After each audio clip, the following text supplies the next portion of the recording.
playing Overcooked with somebody who's never played before was very entertaining. There was a lot of yelling. Yes, And you're, that's what that's for. To be clear, your cat had never played before. No, the cat had never played Overcooked, yes. Oh, I see. But also Darcy. So I feel like the point of those games, like couch co-op, the whole point is to yell at each other a little bit. But like, in the name of good fun. I enjoy streaming with somebody who's never played before because hilarity always ensues. We caught a lot of kitchens on fire, and I just said, you know what? I never liked this kitchen to begin with. Jeeves, bring me a new kitchen. New kitchen, stat. Yes, I like Overcooked. Lovers in a Dangerous Space-Time also, like, excellent, like, the quintessential for me, like, yell at each other for it. It's like, we're about to run into the, okay, yeah, we're dead. And then the whole thing is, like, psychedelic. Probably not safe for people with epilepsy, just FYI. But it is a fun game, though. I often, however, find myself doing one job. Where, like, I'm just like... Well, it depends on how many people you're playing with. Like, if it's only 2 of you, you have to multitask. But there is also... I don't know, actually, if this is still there, because I haven't been there in a while. But if you ever go to Seattle, the Mopop Museum, which is fucking amazing, has a, like, video game exhibit of indie games specifically, and Lovers in a Dangerous Space-Time, you can play there if you've never played it before. Nice. Also, you should go to the Seattle Mopop, because it's fucking amazing. Heck yeah. So, welcome everybody. We're live from the apocalypse. We're still streaming, and we'll continue to do so. It's now our third game for the day, one of our more consistent staple games, if you will, of the channel itself, Veil Breakers. We are back with another exciting episode. Guys, he called us consistent. We're consistent. We're doing it. One of the more consistent. Yeah, actually, that's true. There was a qualifier there. Oops. And we are still streaming, which kind of goes to our tagline, stream inside your heart. Aww. Please stream inside your heart. Our new merch in the shop. It's going to be Stream Inside Your Heart t-shirts, so please check those out when they drop in about 2 weeks. So yeah, we're continuing our Extra Life charity weekend stream. We're halfway to our goal, beyond halfway actually, to our $2,000 goal of $1,170. So thank you for everyone who's donated already. And of course, for all the future donations that I'm sure we will receive in Windfall. Thank you for those as well. Right. Donations help out the players, giving them advantage points. Although, quite frankly, they don't need more. They're doing just fine. But we can always take donations. Yeah. So, did we have a discussion before we started stream about whether or not one of us was dead? Windfall. Windfall. I'm doing fine. Windfall, please. Windfall, please. With enough donations, you can also reverse the course of fate and bring back one of our fallen heroes. Otherwise, she's going to have to do it the hard way. Is that for real? You have to walk. I mean, how much money do you have? Let's see. The cost of a resurrection is 1,000 gold pieces, equivalent diamond for a resurrection spell. Which, you know, if you're looking at gold as, you know, 3 to the 50-to-1 ratio, it's like what, $50,000 or so. Yeah, I mean, yeah. Medium donation. Yeah. Yeah. Now we can do that in chunks, right? We don't have to just take the whole 50,000. But we do generous payment plan terms. Yeah, 100%. Like, you know, we work with all the major payment systems. You can break it down. No interest over the first 6 months. All that good stuff. I do have a question. Because the Fed raised rates by 3/4 of a point, how does that kind of change the payment plan? Resurrection and the Sword Coast is screwed right now. Anybody who's even trying to do a payment plan for Resurrection can't even afford that. Are we on the Sword Coast? Yeah, absolutely. All of your diamonds. No, incorrect. We're in the Undying Lands. There's a flat payment plan. You know what? I stand corrected. Anyway, you teleport to Waterdeep, which is on the Sword Coast. Plan. No. And also, it's important to remember that the big deal with Extra Life is staying awake for 24 hours straight and streaming the games, and we are almost halfway there, considering that 9 a.m. was when some of us started. I don't think everybody here is doing it, but some of us are. Yeah, I've got some Doom Eternal runs to do after this, which will be fun. You're going to try to beat your Ultra Nightmare time? oh, I'm going to 100% that thing, or go insane trying and then freak out and switch to Celeste, which I can die in that game too. But one of the two. Anyway, yeah, been a good day so far. Let's continue and keep up the hype and momentum, right? So everything for Extra Life, I'll put the donation link back in the chat real quick. If I spell it right, there's no, there is an A in donate, but not where I put it. Cool. Let's do a quick recap of the last session, right? So you all managed to fight your way through this journal possessed for quite some time by a very evil and angry lich named Zengi, who had put basically the culmination of all of his research and as well as other activities into this book in what turned out to be just a multi-dimensional library of knowledge. Now, for clarification on that one skill that you have now, so you can add that +1 to any knowledge check. Anytime you take a rest, you can change where that +1's going, right? Mm-hmm. That you just get that just happens. So knowledge check would not be, for example, athletics. No, it's Arcana, religion, history, that kind of stuff. Like the actual thinky checks, not like, do I know how to kickflip in this time? Okay. Not muscle memory, brain memory. Yeah, you don't get the matrix uplift for There are many types of intelligence. I'm just saying. Very true. But for this purpose, yeah, it's whatever knowledge check you want to apply to, and you can change it on a long rest. That's too easy. And that's a static bonus, not just a one-time thing. So I will try to do that in D&D. Or remember, I'll try. Our Neverwinter Knights were able to fight back the influence that Zengi had over this journal and effectively eliminate his stake in it, giving Odette full control of this artifact, which has also unlocked a bunch of other interesting things you can do with it now, right? Including going back into it and trying to get more information from the things you were looking at previously. However, in that final battle, Bella was disintegrated terribly by one of the Bodaks they were fighting, and has had kind of a strange experience since then. She's trying to sort her current position and situation. But I'm going to start with the other three. So it's been about half a day, right? You got out of the book. Lady Allura and her entourage met you, got you situated, and got you to a place where you can now rest and recover. You've expended a lot of energy, both physically and like in the arcane or metaphysical senses, right? You are exhausted. You've been in this book for, it feels like a long time. It's kind of hard to judge based on the timing there. Come to find out, you're in there for about 2 days, right? On the Sword Coast end of things, or the material realm end of things. So you have a chance to rest, recover, eat, and now are trying to figure out your next move, to figure out what happened to your missing comrade. Odette, you were able to identify that Bella's soul, or incarnate life force presence, was not anywhere in the journal. And that seems like a positive, because it was told to you by Lady Allura, if you die in that thing, your soul may be trapped there. So it's possible Odette is still out. Sorry, it's possible that Bella is still out there somewhere. Yes. What do all do? We want to find Bella. We have to track her down. If she's out there, we're going to find her. That's priority one. Yep. I could not agree more. And I would say that we should take advantage of both the journal, but also the fact that Lady Allura does have access to this teleportation circle. Remind me if I'm saying this incorrectly. We know about Gray's secret hideaway, correct? You know it exists. You're not sure where it is outside of the Gray Peak Mountains. Yeah, just fucking rip it. Oh, heck yeah. We got a donation. Thank you.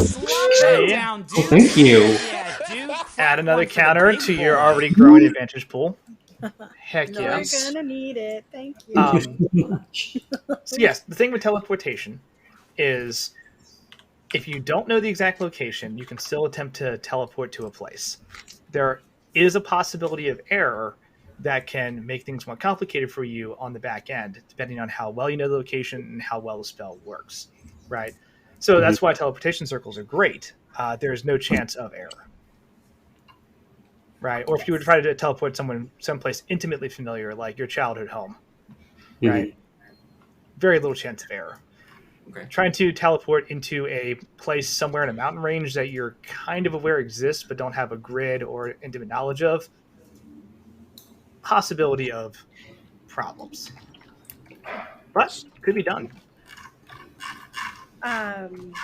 Other question. If we are trying to sort of triangulate Bella for assistance, and I know that we talked about this after session last time, and what can Bon Bon do for us is really the question. Bon Bon can do a lot of cool stuff for you. Bon Bon's like, yeah, I can help out trying to find things. Bon Bon ate her memories, didn't he? Or dreams? I ate her nightmares. I'm not allowed to eat memories. And I'm not supposed to eat dreams either. So I ate some of the nightmares that she was having. Yeah. Because she, it's supposed to be a nice thing to do. So yeah, I have those. Yeah. So speaking of things that are like infinitely familiar, any of that we could say use, since a nightmare kind of sounds like being in like a woken in a tube place, or yeah. Let me think. And you see Bon Bon, who's a dark purple little elephant with big old starry eyes, and kind of looks like a cross between a elephant and a corgi, very fuzzy and cute. The plushies are going to drop soon, I promise. Eyes kind of glaze over as Bon Bon goes back through the nightmares that she's consumed, and it's going to take a minute to figure that one out.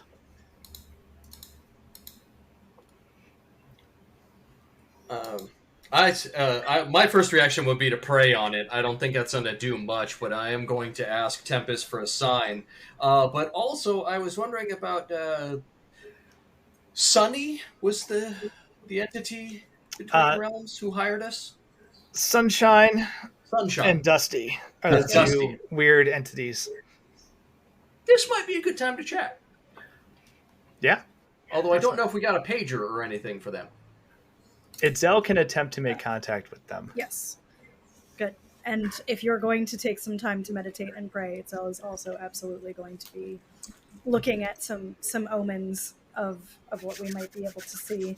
Also because we've been in a book for a while, and seeing actual stars would be nice. So yeah, it's like we want that Find Your Phone app, but we lost something else. Hey Valen, do me a favor and roll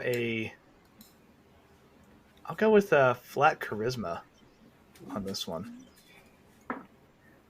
Ooh, could I inspire guidance? 22. I got 19 for my first roll of the day. You're good. Good start. That's great, since I was rolling these dice out to test and was getting all threes, and I was like, you know what? We're just going to say that got it out of the way. Yeah, it's burn the bad numbers early, right? On a 22, you start to sit down and meditate. And again, it's going to take some time, but you start to get flashes of insight into what is going to happen next, right? Communication between you and Tempest is not really direct, right? We've established this before. Outside of go here, save this person. This is just a very broad general, hey, travel north. That's where I need you. Yeah. So trying to get a pinpoint location is a little bit of an ask.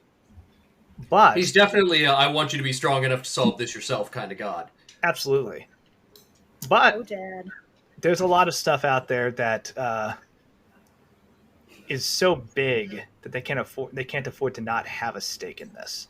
So you start to get some images across your mind as you're meditating, and trying to make sense of that. But that'll help you guys out once those kind of clear up and you start to get a better grasp of what you're actually seeing and feeling. Cool. Itzel, what are you doing to try to contact Dusty and Sunshine?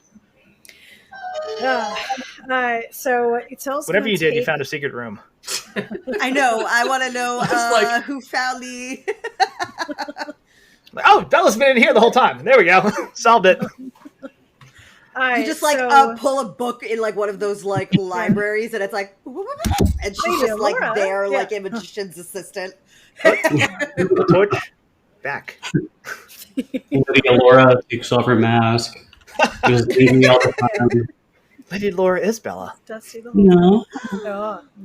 The first one. No. Anyway, so she's going to, if our like happy place rooms have an access to like actual star, if not, we'll just ask for a place that actually has like the night sky visible, or at least sky visible, since it's kind of always there. It's just whether or not it's blue in the meantime.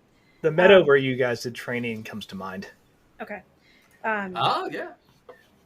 And she'll take some time to sort of set up like the ritual circle for meditation and draw the symbols from my original vision that connected each of us to our mantles, like in the dirt of the training ground. So that like flaming sword that indicated that Valen was going to be one of the people, and the like impression of shadow that Odette was getting, that like dual face, like dualism symbol for Bella, in like the ritual circle of, so like those things that brought us to be recognized as our particular role in the meditation circle before asking for like meditating on that like conference room space that we found, and maybe like trying to mentally retrace that like weird experience of like the bridge of not quite living, not quite dying when we first kicked the bucket at the wedding. Okay. Go ahead and roll Arcana. And yeah, Odette, if you want to guidance this, you're more than welcome to. Oh, yes. I can guide myself. What it feels like. Snap my fingers off. Also, I paid for that sass because that's a nat one. What did you roll for guidance? This is. I mean, so it's a 7 plus whatever I would get with the guidance, which is also a 1, so that's an 8 total. Do you want to use one of our points of advantage? We did just get a 7th point. We do have plenty. Thank you for donating. I'm about to use that because I'm a terrible person and I disparaged it. That's very good. Both it's like I did this to me. Let's redo that, please. Oh, roll much away. better. Okay. All right. So that's a 21 plus 6. Yeah, great. So 27 total now. Much better. Nice. Very cool. While this is all happening, Odette, what are you doing? That is, I was trying to figure out what to add, give myself a +1 to as far as knowledge skills go. But I think Odette is like sitting probably in like kind of the conference room-esque area, and Great Hall. Yeah, the Great Hall, and she is like with confidence and feelings of safety actually opening the book for the first time in days, and starting to look through, because like she and her special eyes have not gazed upon this book and was not able to therefore decipher anything in it. So she starts looking through and just kind of perusing. And she realizes some of the opportunities that she has with it. The book does not do any weird magical stuff when you open it. It doesn't do... That's great. That's fantastic news.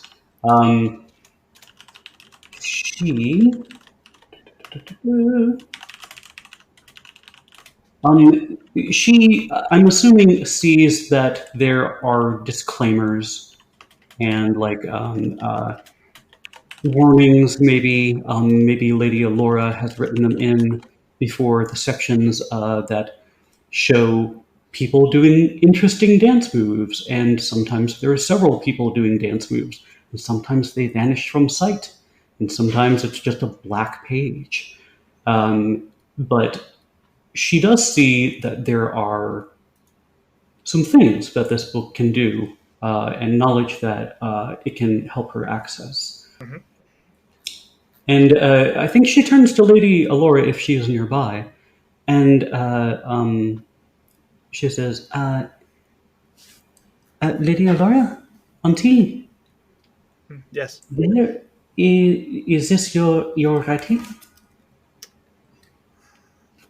she kind of looks at it fondly and says, yes, for some time before I realized the connection that this book truly had to Zangi, I made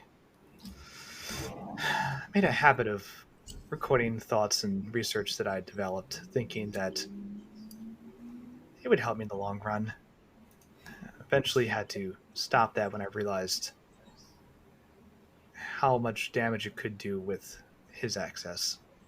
But yes. Yes. I want to know that we saw a journal entry in the book, and it was a meeting between you, Gray, Zangi, some woman that looked a little like Bella, to be completely honest. And I just want to let you know that I was relieved that you seemed to be the only one in the room with any sense about her, who said, like, we must test all of this. We do not know the long-term consequences of any of this. And I felt a little closer to you. I just wanted to let you know that. Gives you like a very respectful, like almost nod, almost into a bow. Mm-hmm. Says, I did try to do as much research and development as possible, but I still regret being tricked like that to that level. I I understand you can't know what you don't know, but it seems. Thank you. You are quite welcome. I know that our family has a reputation of sorts, and only in so much as our link to darkness. But it is interesting that you, and she like flips through and she's like, I wish I had recognized your handwriting. I would have, but it was in another language. And she says, here it says, before like all of the entries that you've kind of given me, Andy, it says, darkness always sees. It sees everything. But it looks like there are caveats here. Some sort of trade, if something goes awry. Just like the natural balance of everything, there's power in sacrifice, right? And not just in the literal sense, but in the sense of willing to give up pieces of one's power, one's self, one's identity. So if I were to... It can provide great benefits, of course, at great cost, right? Yes. If I were to attempt any of this magic, it looks like there is the possibility of a trade or something going awry. In this trade, am I giving... If I give up something, will I ever remember it again? Kind of like looks off into the distance, and then shakes her head, comes back to the conversation, says, it's always possible.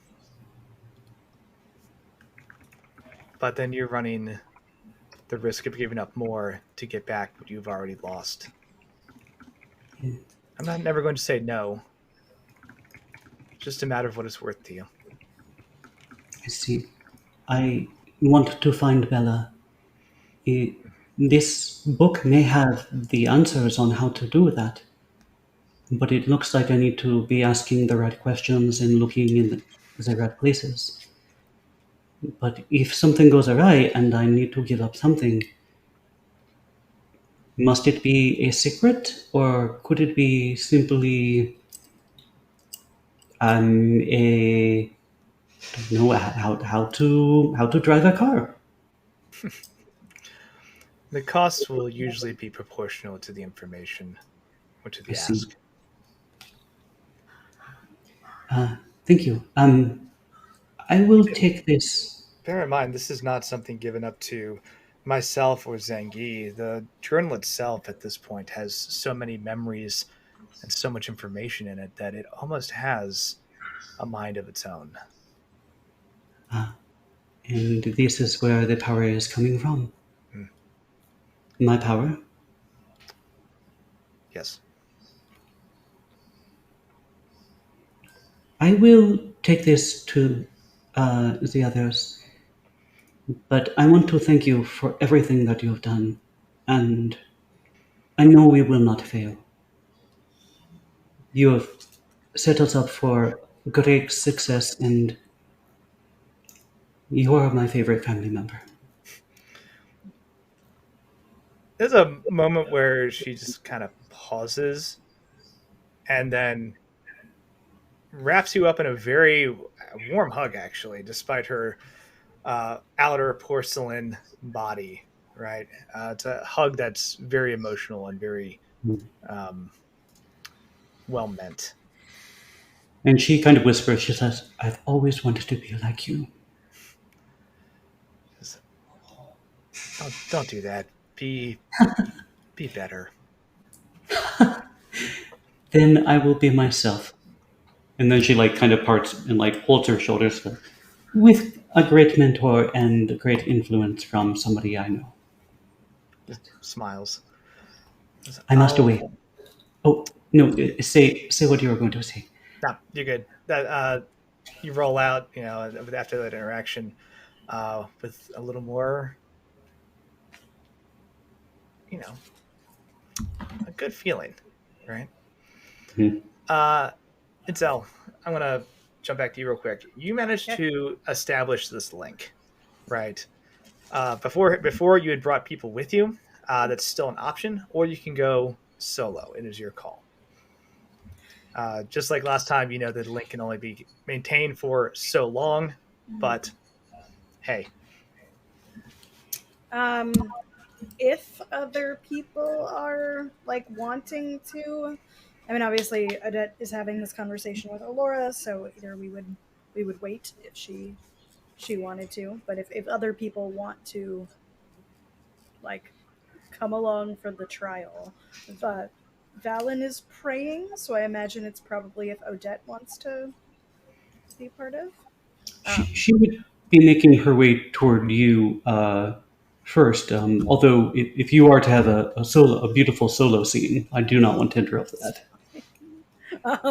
It's Itzel, so if you want to be there for sort of this part of the conversation, she probably would have spent a little bit of time as a Kawadi and then come back to. So it's fine. Yeah, she'll come in. Yeah, and she's like, "I have excellent. No, you're in the middle of something. I will depart." By the middle of something, I imagine like still in fur form, with a half-eaten something, being yeah, I'll leave you two be. It's a coconut. It's fine. Yeah. So she'll take a little bit of that time. But the ritual circle is set up, so it's if we want to talk, then if you will meditate with me, we'll see if I can bring you along with the connection. We'll let Valen talk to his god and see how that goes. Very well. Odette, she's like, if you will allow me, and she kind of like leans over, like puts her head like close to your forehead, but like asks for consent. If you will allow me. Like for You sure? And she just kisses her fingers and places it on your forehead, and she's like, "You are the most talented astrologer or astronomer I have ever met." And roll for guidance. Cool. And I'll like position you in the circle where I need your body, etc., to be like, yes. Okay. With that last little burst of guidance, the ritual circle is ready. You put energy into it, and the connection is established. Just like last time, there's just a jolt as you are pulled from your location in the meadow, right? The sunshine and or it's later at night, so like dark, cool evening, kind of listening to the wind blow through the trees, and then snap back into this room where the walls are just filled with those glowing starlit gems, almost with constellations. Right, the floor kind of being just there, and you're aware of where it is, but just kind of a void presence of other things, right? And then that table in the center again. Everything is up and nothing is up. Yeah. Exactly. But it's not disorienting, which is nice. And then, like I said, in the center of that table, the little scrying pool that Dusty and Sunshine have been kind of watching a lot of this through, right? Still glowing and active as the two of you appear at the table.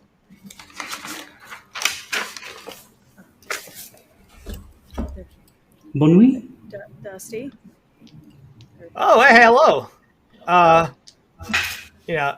They both kind of like look up, not necessarily surprised, but like a little startled by your appearance, right? Because they're kind of watching stuff, but they're just one of those like, yeah, okay.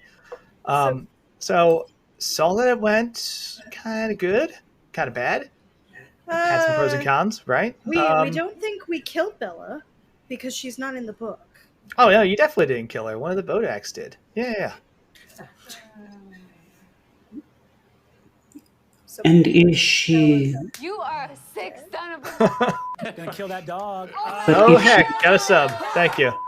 Gifted sub. Nice. Bad guys. But she's not in the book. And we were told that if she died in the book, that she'd become part of the book, and she's not part of the book. There's no there. Yeah. We need to find her, and we know that you can do that. And I'm gonna like gesture towards like the scrying pool in the middle of the table, like, because our next best option is kind of relying on a fuzzy elephant to do that. Not quite true. There are secrets in this book that will allow me to suss out the truth a little bit. The only trouble is there may be a price to pay. Oh yeah, no, there's always a price to pay for knowledge, no matter who you're dealing with or what. I mean, like you see how it is down there in the mortal world too, right? People are constantly exchanging stuff, just going back and forth. It's just the currency, right? A little different. And Sunshine speaks up and says, "We can attempt to help in certain ways. However, again, we have rules as to what we can and cannot do and what we must follow." Yeah, like officially, of course, you did nothing.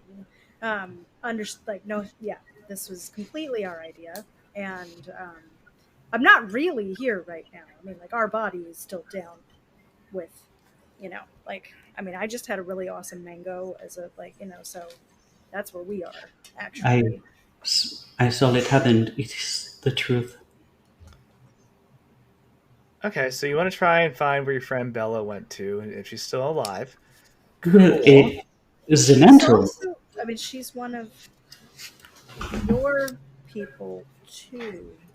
Yes, this is your responsibility. Yes. Yeah. Here's the thing. Points really, at like. You lost her? No. No. We're just spectators on the sideline. Points towards spectating. Points towards the constellation, right? That actually was pointed out as like different mantles the first time you came up here, and you can see that it's like not really glowing, and the same with the rest of yours. They're all just kind of have like some faint energy to them, but they're not nearly as lit up as the other constellations around this area. It says, so thing is, if we're not in because we're in the Undying Lands? Is that no? Because if she were dead, her energy would return here for the mantle. Oh, so it's good that we're not shiny. Okay, good. Not shiny dead. Okay, good. No, okay, shiny bad. Shiny bad. Yes, shiny is very bad. Yes, if it were shiny, your time in this world would end, and everything we'd worked to achieve so far would simply fall apart and fail. Right. Yes, thank you, Sunshine. That's currently they get it. Dullness is beneficial. Okay. There's nothing wrong with a little. And she's not shiny, so she's not dead. Correct. Okay, so don't tell me that Bodak killed her. Okay. It did kill her. I just disintegrated her body. Look, we can show you the replay if you'd like. Please do not. I'd like the replay. Could we like put it in like a memory book for Bella when like look, and this is when you died this time. Just like you know, it's on loop. Just caught up on everything she's missing while you guys are like off adventuring without her. No, you understand that mortals do. Oh, sorry, guys. It's a boomerang. So we understand that mortals like to consume information in very quick and rapid pieces of about 3 to 5 seconds. So we made a graphic type of loop. Where Vine went, guys. Yes. It's getting a lot of cosmic views. Okay. Okay. Yeah, she's still alive. Yeah. No, she's definitely still out there. Corporeal.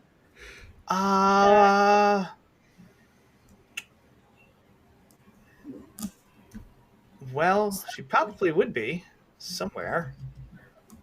All right, let's do this. Because you're going to want to try to find her. Back to my original question, which is, can we help find her? Again, Dusty says yes. Sunshine says no.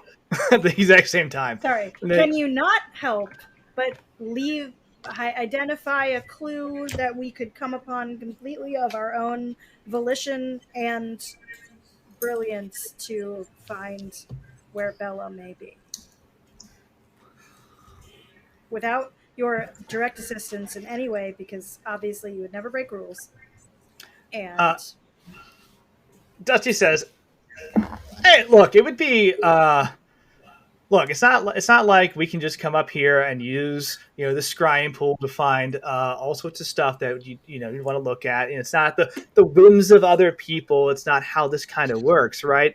And Sunshine over here would absolutely start edging closer to the table, with the scrying pool. Sunshine up here would absolutely try to stop anything like that. Yes, there would be a gross violation of our charge and responsibilities. See, he gets it. So it's one of those things where I would feel very uncomfortable. You know what? Actually, hey, Sunshine, we have a thing that we need to actually work on real quick. If I could just get your attention for 5 minutes, right? Because there's a lot of stuff in the cosmic order that's been kind of unbalanced recently.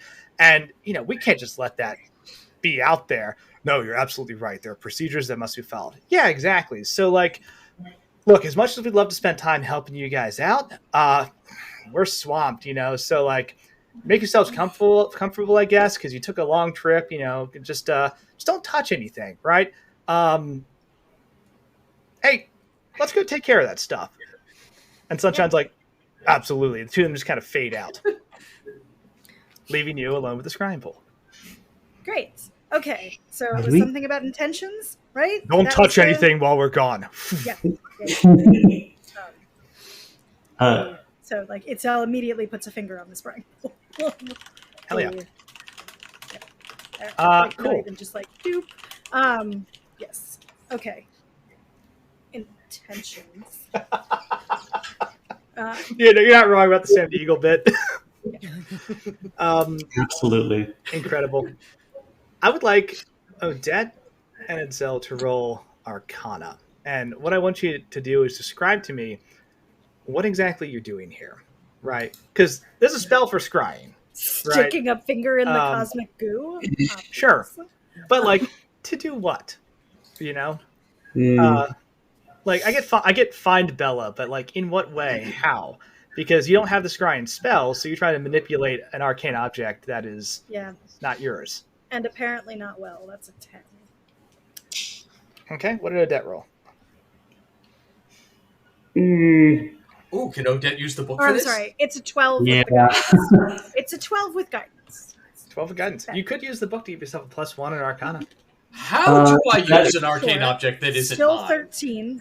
Carefully. If I can interrupt, I'm just realizing that the incentive stream element from Della's game this morning is still active. So for $1, Andy, you have to refresh your terrible blue lipstick. It's binding. It's I'm sure I can find some around here. Yeah. I'm sure I could absolutely find some around here. Compel Della to run the game in a silly voice for 60 seconds. Andy would never use a silly voice on stream. No, I'm above that kind of stuff.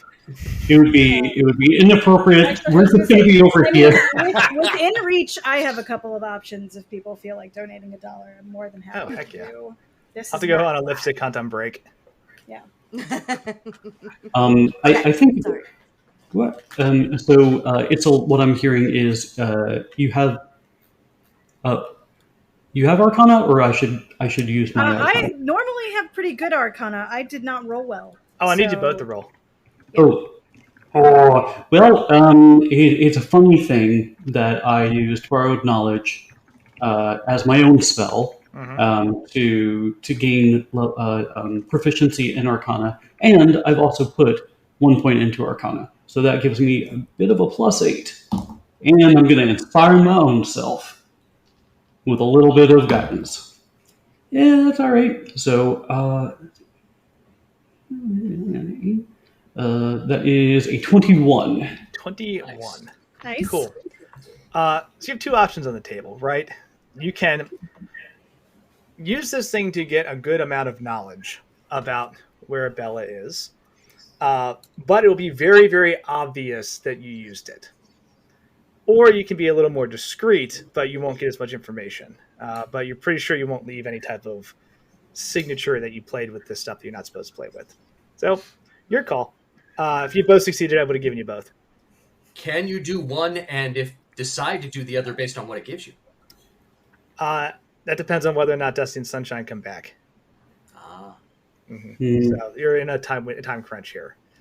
So, one success of the two, your call is if you want to get good information and potentially get yelled at, or I will totally accept the yelling. Vicky, you got 13. Yeah, total. Can I know what the target number was? The target number for this was 18. Oh, so giving her guidance with the bits would not actually do it. Unfortunately, no. Just because this is a pretty hefty arcane item, not just a little thing. Yeah. Okay. Got it. So, we lost Bella. Oh no! Yes, Bella. She turned off camera, I believe. Yeah. Oh no, gone forever. She left a message. We did lose Bella. Oh. Oof. Now That's what the whole problem is. Now it's real. All right. Yeah, I was just trying to be method. Let's see. Very committed to the bit. Just like sit there and just sprinkle dust into the camera screen. Cool. Okay, so you're good to just dive into this thing, and you, after the consequences, we'll figure that out on the back end. Is that not our usual? So we could get a little bit of knowledge, and I could try to get more knowledge later with the help of the Book of Shadows, or we just go. What is Valen always saying? Whole hog. Into the. And you do know that I'm getting a little bit of knowledge too. Yeah. I still say we go whole hog, because if we need like distraction while you are gaining more information, I'm happy to be that. A reversal of roles. Astounding. You are so smart. She like dips her They know to pay attention to me with the scrying pool. They're probably paying less attention to you with the scrying pool. And I could decide to be a fruit bat for a while in this, like, you know. You could possibly trade information. You know how they like experiences. If you give them that kind of experience, perhaps they will give you. It is better to be forgiven after you. Just do this, and you do that. So. Okay, that's a better plan than my initial, which was just sort of make a lot of noise and knock things over. But yeah, sure. Okay. You could trade them a memory of a lot of noise. I think they would like that fine. They do like that kind of stuff. Odette, you kind of approached the pool and you said you kind of put a hand in it. Itzel, you watch Odette. Oh, hello. Hello, dog. You snuck in. I was like, who's licking my feet? Holy cow. Very startling because you were way calmer about that than I would have been. Okay. I mean, it's one of three options, and the first one didn't make any sense. So really one of two, right? It's one of the two dogs. Peach never leaves her foot. Yeah. Right? But hi, baby. Yeah. The best part is that we still haven't clarified who this is. Oh, Yeah, sure. It's funnier the other way. I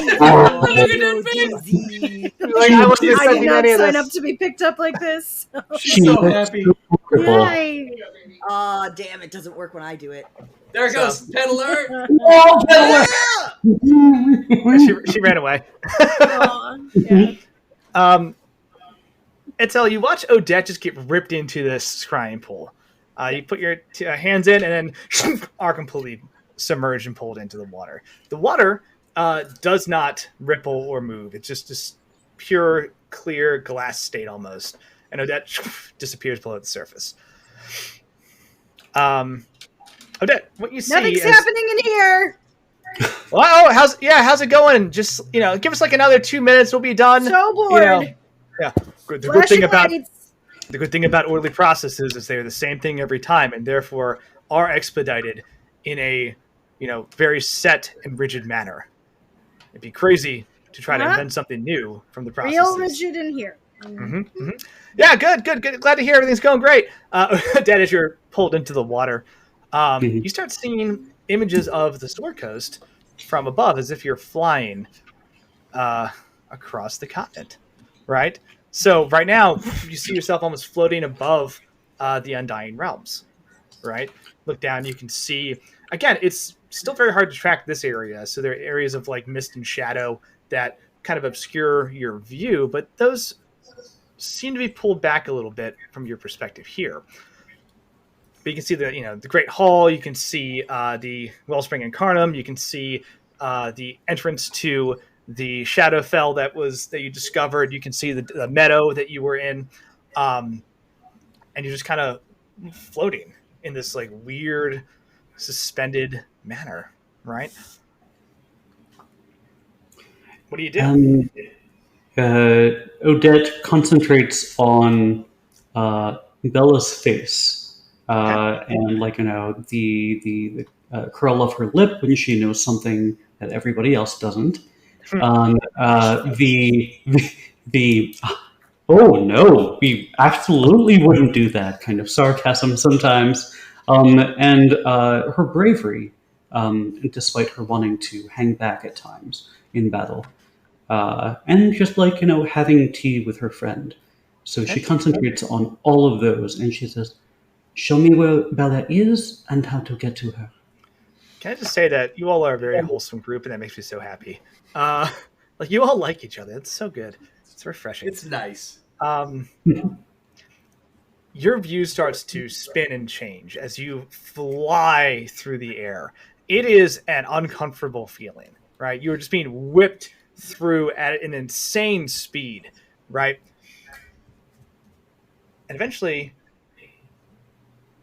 you come to a very abrupt stop over a mountain range, and looking down, you can see some like little mountain paths. You can see some debris. You can see a bridge that is in probably dire need of repair. You can see little outcroppings of like small houses. Maybe like farm or shepherd houses in the area that are built up and used seasonally, depending on where people are. Right. And then you can see, of course, higher parts of the mountain. You can see some of them are snow-capped, right? You can see different creatures or entities moving through them. You see like a large giant just sitting on top of a hill at one point. It's got like a tree trunk and just scratching his back with it. Picking his teeth with this like broken tree that he's pulled out of the ground and just kind of casually tosses it to the side. You can see some traffic moving through this area, not through the more intense peaks and valleys of this mountain, but just in the nearby roadways that kind of get people through to the next town, right? But it's sparse. And sitting on a part of a peak is you almost miss it at first. Looks like a large stone building. And it's hidden in shadows and built in such a way that if you were hiking this thing or if you were just exploring the area on foot, you'd have to really know where this thing was, because you're not going to see it from any other angle as you're looking around the way this is built into the mountainside. And you start getting those warm feelings of friendship, right? That you were kind of thinking about reflected back towards you as you look at this building, and you try to move closer. Will be another Arcana check, please. You got it. Both of us, or just Odette? Just Odette.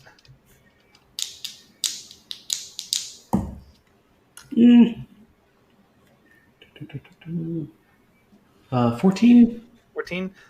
You attempt to move closer and just smack into something that is not there, right? There seems to be some type of barrier. And as you try to fly around to different angles, you realize very quickly that you can't get closer to this place. There must be some type of magic preventing you from scrying deeper into what is there. But you're able to see the building, and you're able to look around and see key landmarks. And you feel very strongly that that is where Bella is, in this 3-story tall, stone-built place in the mountains. All right. Do I have the book with me? Let me think about this. It's okay. Yeah, you know what? I think at this point you're able to conjure some type of version of the book in your because you're like in an inception at this point. But yes, she quickly traces a couple of key landmarks. She notes where the 3-story stone building actually is. She notes the broken bridge, and then just tries to follow a little bit of a path down south toward the Undying Lands. Okay. And slams the book shut, and then tries to I want to go home. So. Stop all of this right now. You're like, I want to go home. Nothing happens. You're still kind of just floating there. Up and away. Go, Web, go! All those different things. Put your heels together. The classic Odette saying, "Go, Web, go." So, Itzel! As you yell that, Itzel, as you're kind of back in this star chamber, you hear Dusty very loudly being like, yeah, that didn't take very long at all. Good, just quick in and out. Good thing we got that handled. Anyway, let's get back to our guests. It'd be rude to leave them for too long. And then you hear clunk, clunk, clunk as, Sunshine is walking somewhere from outside of your view that you can see in this chamber back towards you. And you realize you probably have a couple seconds before they're back in the room. Yep. I'm going to like loudly bump into, half kick one of the like places to sit around the table right next to Odette. So like if she's, oh no, she went disappeared in the pool completely, right? Mhm. Okay. So then we'll like tap the edge of the pool, like just with like a finger right next to the like, like come on now, like time to get out, Odette, we need you. You can see in the pool, Odette is like, "I'm ready to go home." Hello. Trying to figure out how to get out. Not very successful. Like, no, click your heels 2 times and think of home. Can I like try and like get a hand into the, or at least like break the surface of the scrying pool? Yeah. Hey, roll me a. It's either be Arcana. No, you didn't use an Arcana. Where did they go? Oh no. Oh no. Ah, shit. Yeah, give me a Wisdom saving throw. Yep. Okay. That's fine. That's totally fine.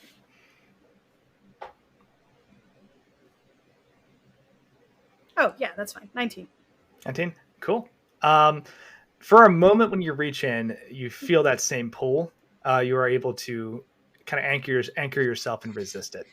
And Odette, out of a cloud, a hand appears, reaching towards you. She says the name I forgot. She says Illustrier. Perhaps the hand.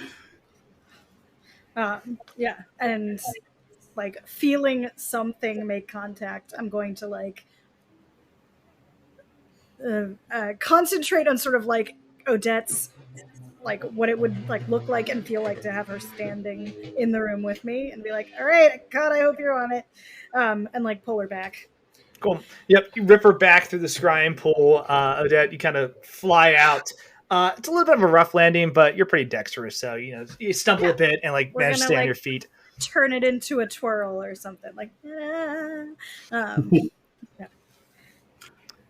Thank you. Dusty and Sunshine come walking back in. Yeah, so just real quick business. Anyway, sorry, you had a question that you were trying to get answered. Is that still something you need help with? Would you like to see one of Odette's dance moves? Now that Yes. we've been perfecting some of the shadow dancing in combat. Yes, more than anything. Here's the last thing I'm going to ask for in this scene, right? As a bit of a distraction, I would like to get I think this is going to be a deception from Odette, right? As you are dancing to attempt to distract Sunshine from realizing what has happened here. Yeah, I could do that. So, I'm looking for something very specific. So wait a second. Cool. This one's going to be a little high for this scene, but it's going to be DC 18 deception. If you pull it off, then he's not going to immediately realize this was messed with. The ripples in the surface of the pool. Yeah. It's got smudge marks all over it. What the hell? Like. No. I can't find that. It's fine. Was somebody eating crackers in my scrying pool again? I mean, so, Odette, when my people dance, it's for things like healing spells, and I mean, it's just not as cool. Useful, not graceful isn't the word I'd use necessarily. It's functional dancing. Yeah. Functional, yeah. You're also like burning herbs and things. Like it's a whole experience. Cool. Go ahead and roll. I was looking for something in particular from my history, and I don't know if I can find it. If you, Andy, can remember the move that she's trying to perfect and find the name of it, then that would be fantastic. Yes. The move that your mentor taught you. Yes. I do not. I don't recall that off the top of my head. It's okay. But I'm with you on what you're trying to do. Yes. So Odette shoots a glance like a flat glance at Itzel, and she's like, "Yes, it is something that is actually very near and dear to my heart. It is what I have been trying to perfect. That my late mentor, rest his soul, was trying to teach me. Only he knew how to do it. It is, I believe, the Grand Jet Azulana, and she says, I only know the individual parts of it, but I might be able to do the entire thing. A little bit of space, please. And she kind of prepares herself. And I'm going to do that. And then I'm going to do that. It's not bad. Okay. Okay. This is a deception. Yes. I believe in you, and I will give you some guidance with like a nice little pat on the shoulder because I can also. Thank you. That's very helpful at a 3. Okay, so this is really good. Deception is one of her jams. So I rolled a 29. Oh hell yeah. But she is also trying to attempt this one particular move. So she flings herself forward into a jet, which is like this, where your legs are like splayed out. She lands, and she spins several times, moving one leg in back of the other, spinning, and then putting it outward in order to gain momentum. And then in the meantime, as she's doing that, she's trying to take her weapon and her other like arm and kind of strike in several different places. However, I don't know if she's actually mastered the move. I don't think so. It's a very complicated series, right? But even without mastery, it's still beautifully done. And you know that you can confidently take the pieces of them and execute them. It is putting the whole thing together that is still eluding you. But you know, you do part A, part B, part C, and part D of this maneuver, right? And it is beautifully well done. And you know, Dusty kind of sparkles and like claps a little bit, and even Sunshine is just like magnificent representation it's of both fierce and delicate at the same time. Thank you. Yes. Thank you. It's one of those things that, like, you, the one who knows what you want to do, is really mad about messing it up, but anybody who has no idea what you're doing is like, that was gorgeous. Yeah. I can juggle 4 chainsaws. I'd love to juggle 6, but 4 is impressive. She says, thank you. That is the aim of it. It's there. I just cannot nail the transitions. Deadly, but delicate.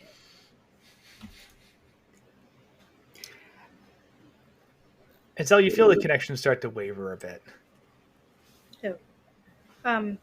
We might not have a lot of time remaining to visit. So hope we are making progress towards preventing the end of the world. And nice to see you both. And didn't touch anything. Good. Toodaloo. Anything that you mess with could have unforeseen ramifications on the balance of the entire world. Everything is placed in a very specific order for a reason. As you're starting to fade out, arguably that's kind of everything, Sunshine, though. So yeah, see your point. Reverberations, yes, but isn't that just life? Okay. Butterfly flapping its wings. Trying not to die again. Very cool. And you managed to come back in that ritual circle. The two of you sitting there. Warning. I mean, like, that's, I don't know. That feels like most things, doesn't it? Like unforeseen consequences. Kind of yes, The butterfly. I get like a dire warning. I just feel like we could have given something. Yeah. Very cool. Well, I'd like to look at it like actual stars that are not made at like gem portions of things. Tell me that we got something out of the pool. Yes, and she flips open the book to like the page that she drew everything in. Is it there? Oh, Yeah. Good. Okay. Ah. Yeah, I just don't think I could concentrate on getting us to there and going in the pool at the same time. It just wasn't working. And like, No. if we couldn't get you out, my backup plan was kind of to change it to Yeah, a more. bunch of stuff over. But that's about all I got. Yeah. And she like hands you the book. Mm-hmm. Take it. You must know. Here, take it. Take it from me. Okay. We will. Okay. There. You see, I might be able right to there, do some locating with. it was. Do you have a sense of which direction you went? Northwest. Okay. Mm-hmm. Actually, it would have been north. Yeah, northwest. Okay, northwest. Northwest. So if here, and she like circles like in like a kind of like smoke kind of bleeds out of her fingertip. If this is the Undying Land, there's here, and then she like kind of dot traces a little bit of smoke along Indiana Jones style. Like anyway. Yeah. I think you have a pretty good idea where this thing is now, based on Odette's markings on this book, compared to like maps that you have of the area, right? Yeah. But we would need good. Okay. Yes, we would need you as a naturalist. It is very well hidden. I could only see it from above. There's also giants. She like draws in a little giant. This bridge is broken. These houses might not be. People may or may not be there. Okay. Yeah. I mean, I'd like to look at some omens, but I think we can do some navigating with this. Yes. Good. Oh yeah. Good. And thank you for impromptu. I mean, honestly, you probably could have done anything dance-wise, and it would have been fine because I don't know how much Sunshine actually knows about like freedom of movement and spirit. But I could be wrong. So it is not a common thing from Mechanus, that's for sure. Yeah, Cool. I want to pan over to Valen, right? As you were kind of putting your heads together over this book. Valen, you've been deep in meditation, right? What does that look like?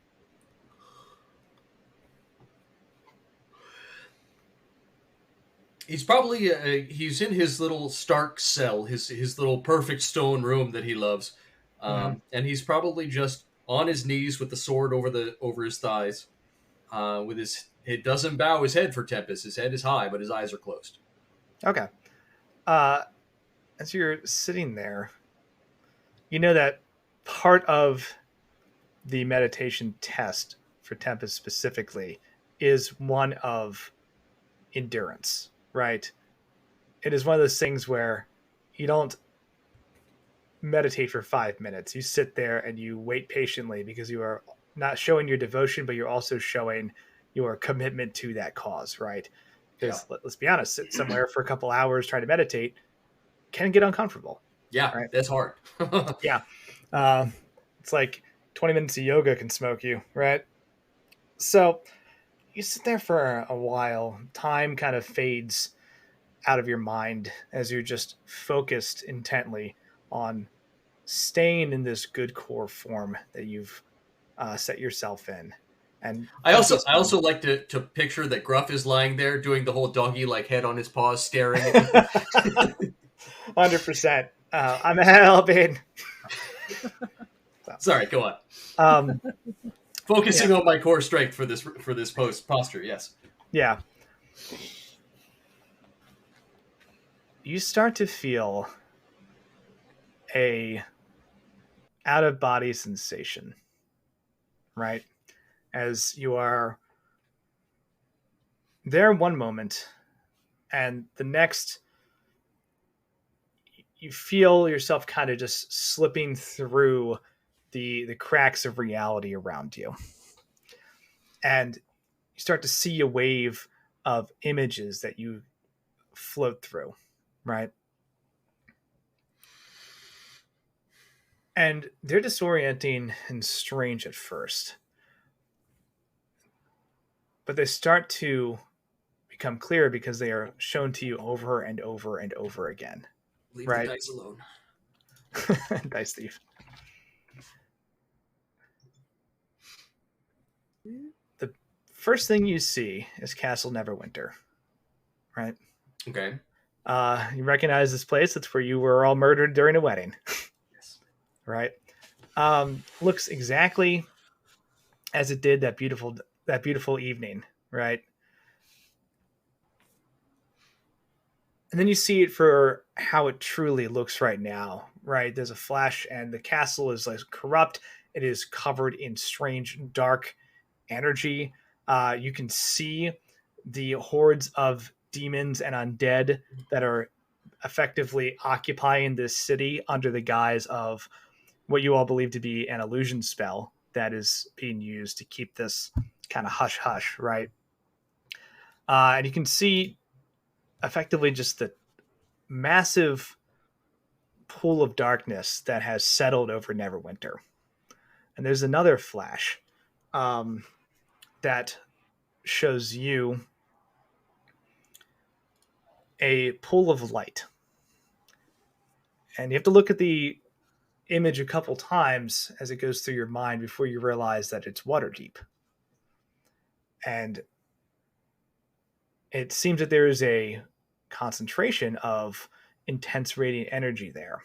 And you can see piece by piece by piece, this pull is building. And as you look a little closer, throw me a knowledge religion check. I know that's not your deal, but 12. This one's a little difficult to suss out, but it looks like there is the equivalent of a pool just slowly filling up in that area, right? Like literally individual grain of sand by sand, creating this potential pool of radiant energy in Waterdeep. And at the center of it, you see a silhouette that looks like you standing there in armor, right? Holding the Holy Avenger, and this pool kind of moving around you at your command, right? The image flashes again, and this time you see a dark wasteland, right? It's almost like the camera lens is flipped over to some Fury Road at night, right? Just dark gray green kind of visual as you're looking at a massive area that has been clearly destroyed and is void of most life, right? And you can see strange things moving in the darkness that are not anything human and not anything kind, right? Is this am I seeing? Do I feel like I'm seeing the Shard Desolation, or is this something metaphorical? So, as you think that thought, yes, you put two and two together and you realize like this must be what happened in the Shard Desolation, right? You kind of feel the sand beneath your feet, which as you're standing there, you realize is actually not sand; it is ash, right? As you kick it up a bit. Awesome. There probably was a lot of life here at one point. It is now just smoky ruins of what used to be a beautiful place. And you see the slightest line of radiant energy working its way through the darkness, kind of guiding you towards something deeper into the desolation. And as you go to follow it, it shifts and changes again, right? But you feel like that directional sense you were given there lingers. And you could probably replicate it. And the last thing you see is not one, not two, but 12 different Bellas, right? All kind of circling around you in this weird carousel, right, that you had centered upon you. And you see one Bella living, moving, functioning, the other 11 just standing there like strange marionettes. And that Bella that is moving bursts into flames. Yeah. And then you see a wisp of light move to another one of these marionette Bellas, and that one starts moving and living and walking around and doing things. And then that one just disintegrates into ash and dust. And you see another one start to move. There's other shadows of people that may be around her, reflecting some type of, connections or life lived. And then that one just grows old and eventually fades away. And then another one starts to move. And you see all of these things, and then the thing you notice is that each one of them has a black pendant around their neck. Even the first one. Even the first one.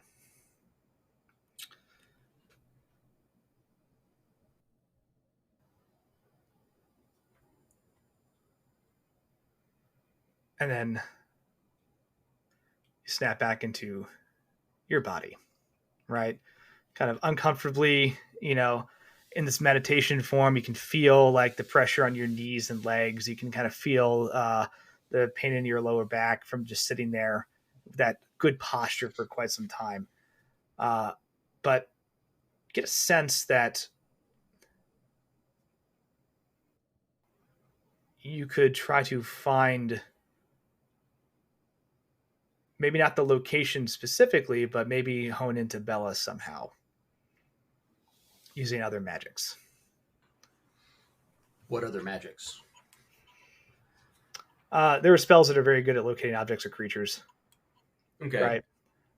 But the important thing is you feel that you could guide that spell in a direction towards her now. Okay.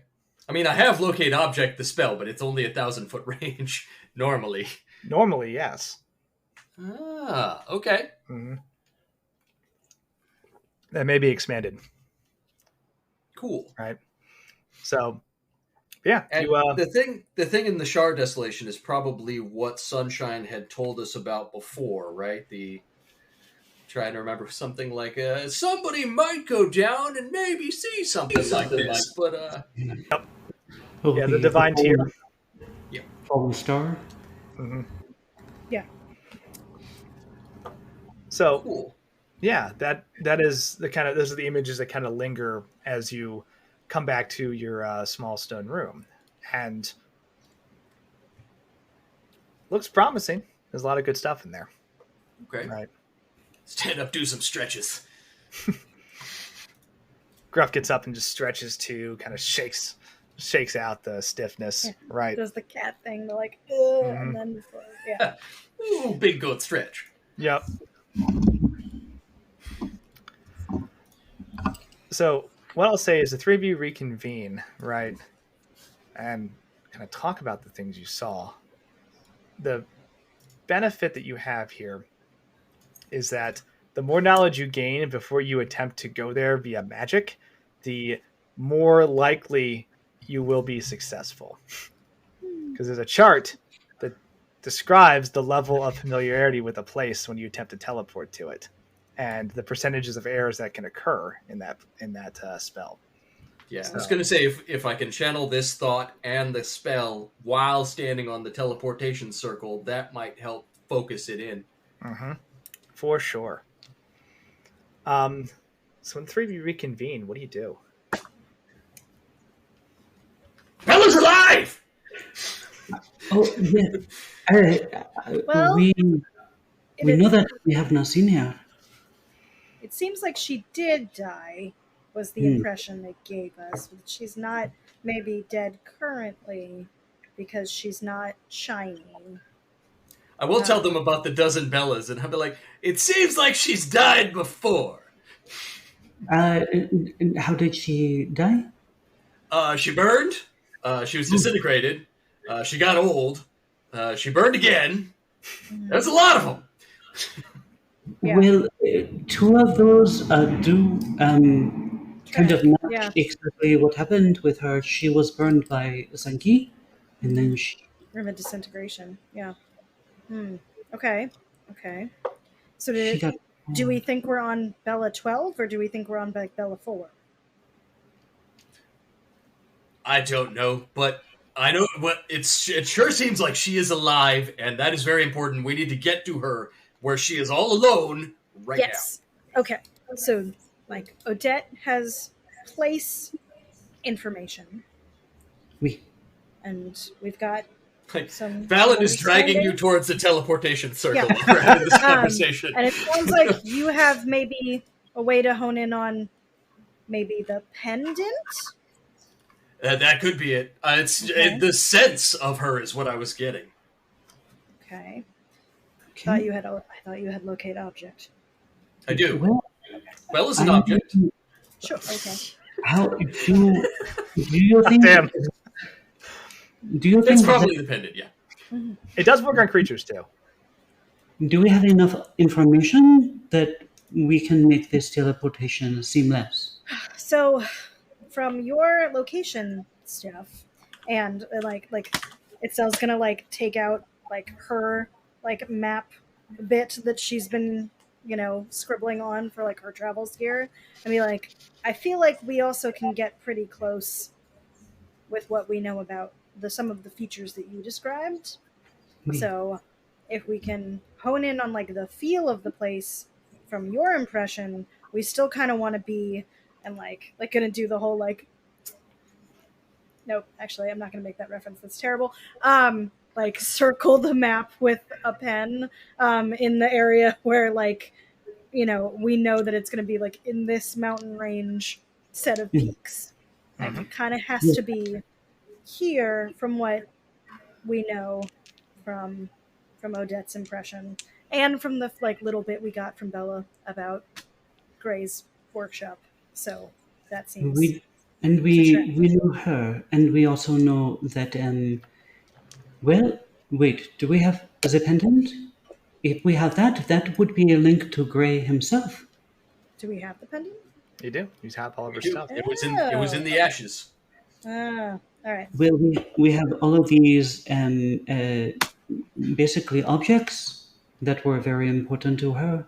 Yes. Do you think that you may be able to do some omens? Would that add to our pool of knowledge? I'm sorry, do you think we can do what? Oh, yes. Would you be able to do your omens to add to our pool of knowledge?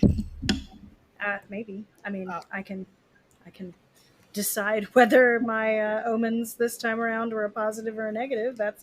Or whether they're damage versus good things. That's a possibility. I can also attempt to use the book to kind of get... I would be able to see or hear where she is, I think. I'll tell you this right now. With the information you have, right, I'm going to give you... I'll call this a scene casualty right on the charts. But effectively what that means is we're going to roll a percentile die to determine the outcome of the spell. Since you also have a lock on to Bella's pendant and some other materials, I will let you roll at advantage basically to take the better number. Right? Unless there is a way for you to like actually get into and see this place, which is very difficult. That's probably the best you're going to get from what you have.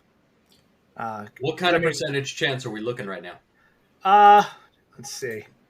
Can we know? There's a 54% chance you'll make it on target. With advantage, 50% twice, that's 100%.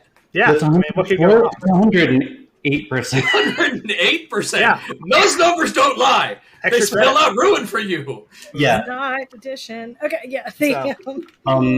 Odette says, like, if you need me to, I am willing to try it for Bella's life. But I would be able to see inside of this place, I think. Thinking about it. She seems unsure. I really don't like our odds yet. So thinking about what you saw during your scrying trip, right? There may be other magics that prevent you from seeing inside as well. Oh, I forgot to tell you.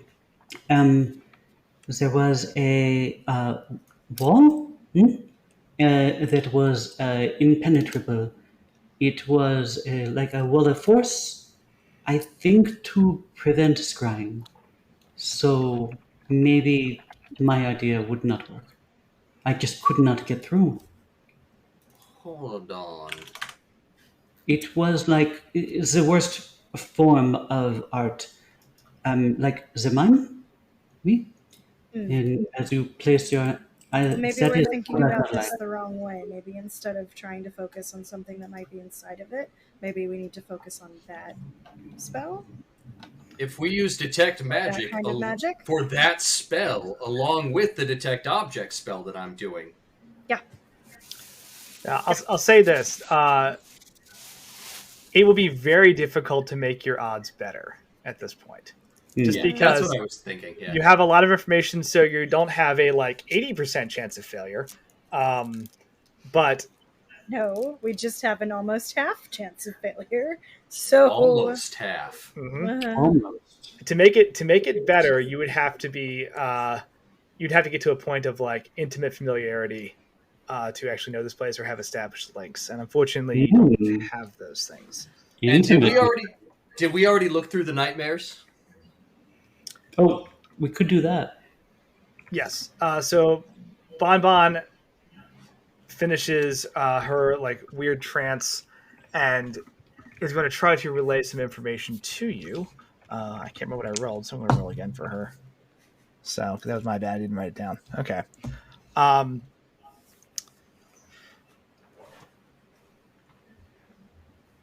She's going to be able to account for a lot of the stuff you've already seen, which is helpful because she can confirm a bunch of things, right? You're not having smoke blowing up your into your faces, if you will, right? To obfuscate something or lie to you, which is a possibility on some of these spells, right? So, the biggest thing is that wherever she is, she's probably got that pendant because that's a thing that keeps popping up in her nightmares, and wherever she is, she's probably got a lot of emotions going on, so that's something you could probably hone into as well. But it's only some images from the inside, and that doesn't really help to locate the actual place, and just kind of describes some of the things that Bella's relayed to you about the tanks and the labs and all that other stuff as well, right? Mm-hmm. But does build your confidence in knowing that okay, this information that you received is probably true. You're not being screwed with. Cute, Bon. Okay. Thank you, Bon. It looks cold. In the case that we do not teleport directly into the lab itself, we should dress warmly. That is a good call. Well, I mean, we're not going to be. No matter what, we'll probably be outside the barrier, right? So we'll be teleporting outside of the building, no matter what. So maybe not so much formally as for rough weather.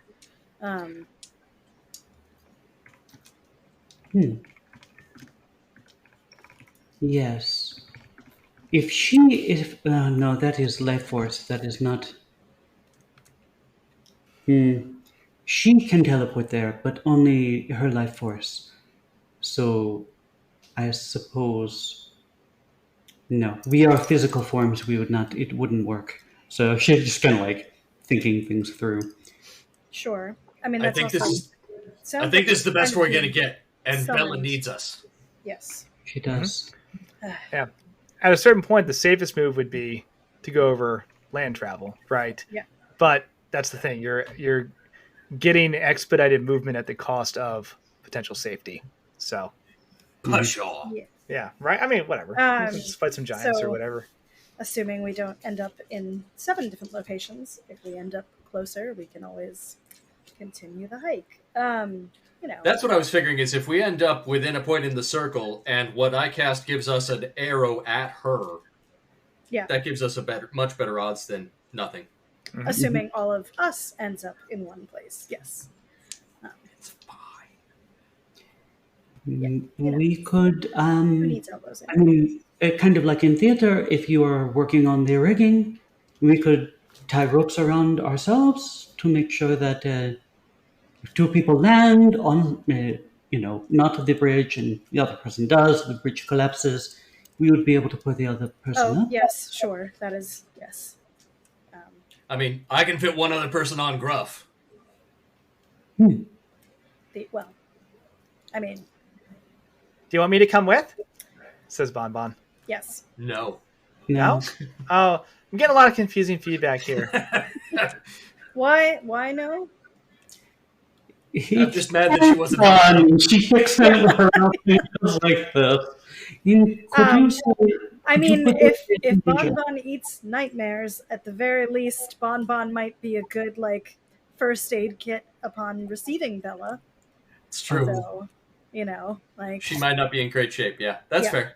In the absence of having a real first aid kit in Tetris, this is what we got. Okay, so you want me to come with? Cool. I like to be involved.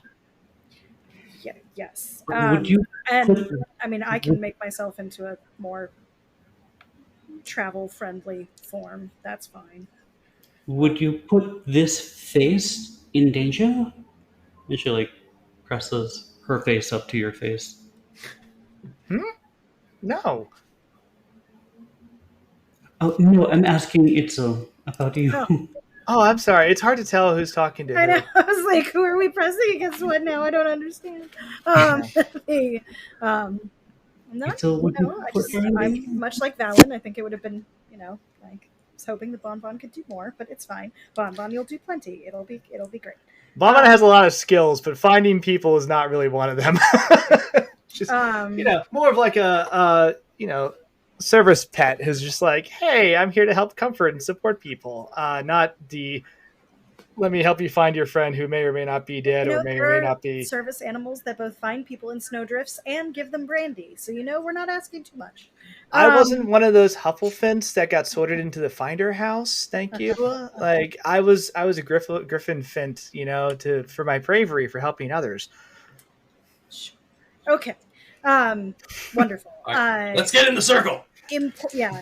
Importantly, then, if you can fit two people on Gruff, I mean, if you turn into a monkey or an otter or something, you can sit in a lap, right? Yeah. I mean, we're going to a cold mountainous place, so I was thinking more along the lines of Puffin. I was it. Well, now I feel like if Valen says that, it's sneezes and becomes a puffin in that moment. Crap.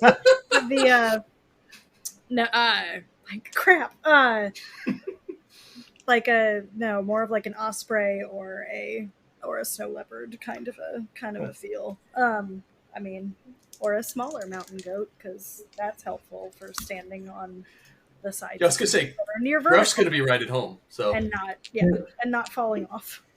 I will go get Lady Alora, so if she needs to be the one to direct the teleport circle.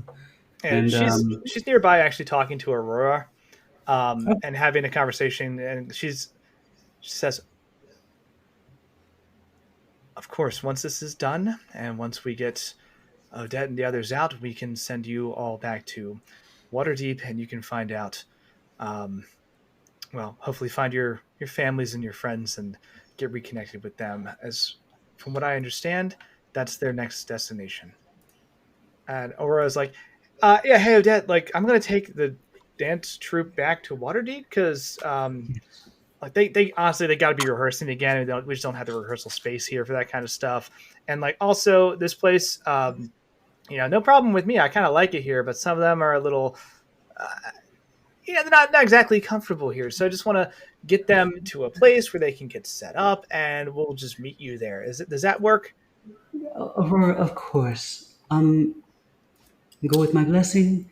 Make sure to contact the Waterdeep. academy should be able to take care of you. And if not, do contact my mother and my father. And she writes down some information they would let you stay at my place at the very, very worst. Okay, sounds good. Seriously, good luck, you guys. And goes back and just starts gonna pat her on the shoulder and be like, "You were useful. Thanks." Well, thumbs up. Yeah, we didn't do that to everybody, but for Aurora, it's yeah, you were useful. Cool. Valin gives him a bit of a salute, just nods. You got this. She returns it. And walks away with a little more confidence. All right, cool. So here's what I'm going to do: is you're getting prepped to teleport. I'm going to roll this little teleportation bit, right? As Lady Laura looks at all of you, nods. The circle activates. She says, "Puffin. Good luck. I feel you can overcome whatever dangers you happen to find yourself in. And I do sincerely hope you find your friend. If you ever need anything, our doors are always open to you." Thank you for all your help. Nods, starts speaking the arcane incantation to activate the circle. Okay.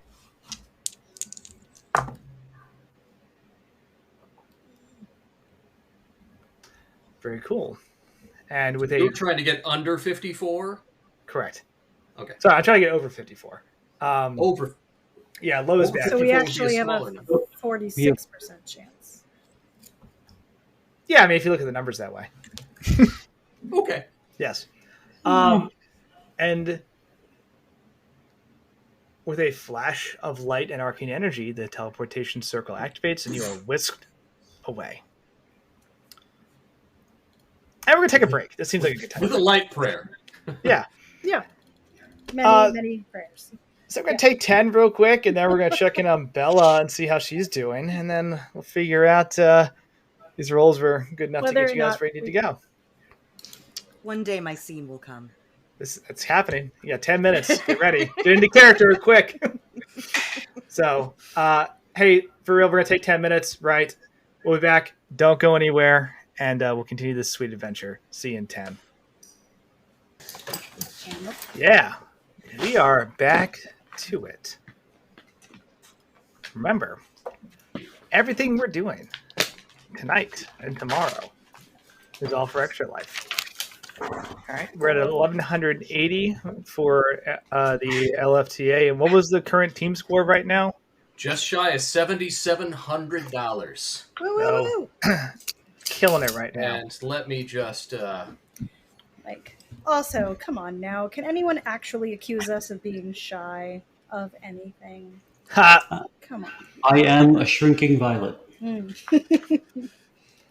So, and let me just say that is a little over $7,700. Heck yeah. So, a goal of 11 grand. Last year we hit 10 grand. We want to top it. Yeah. It's a good start. Had fun. Grip it, oh, heck. It, and it continues to grow. Slop that down, dude. So we got 12 more hours of this nonsense. 13, really, when you break it down. You see my phrase on there? You see that? Mm-hmm. Mm-hmm. I love it. We love to see it. You have to do the silly voice for 60 seconds. It's Della's rule. 60 whole seconds. 60 whole seconds. She set a timer and everything when it was this morning. I don't know if I can maintain a silly voice for a whole 60 seconds. So, impossible, it sounds like. Make sure to bump our counter up. Yeah. Oh, that's a good point. Thank you. So, I guess I can go back to doing the fucked up voice for Guy for a little bit. Ahana means family, and I'm a sociopath.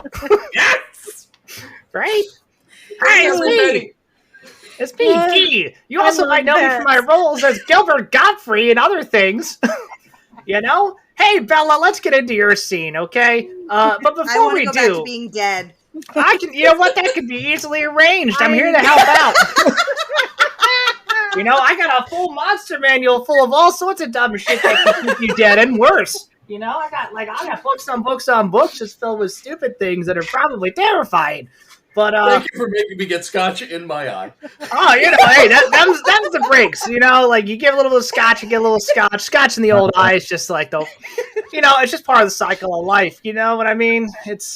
So I know it's the best of us. pre-mixed, and that makes it like pretty basic. But we're definitely going to break into the gin right now. So that's what I didn't do on the break. I should have got some shots. That would have been the move. You know what? I think I'm gonna do that because y'all got a lot of good alcohol and stuff, and I don't have any of that. Yeah, I'm way too sober to be doing this voice like this. This is insane. Oh yeah, grip it and rip it. Yeah, I do think I do think I'm going to go do that real quick. So keep talking about Extra Life. I'll be right back. We're here on Extra Life for the children. Yep. If you can we offer anything for like perks for getting donations? Like, you're always welcome to. Now realize that you cannot say that you will drink a shot for money. That is against Twitch's rules. However, I can say that I get very happy about donations, and I might just celebrate. That is definitely a thing. True.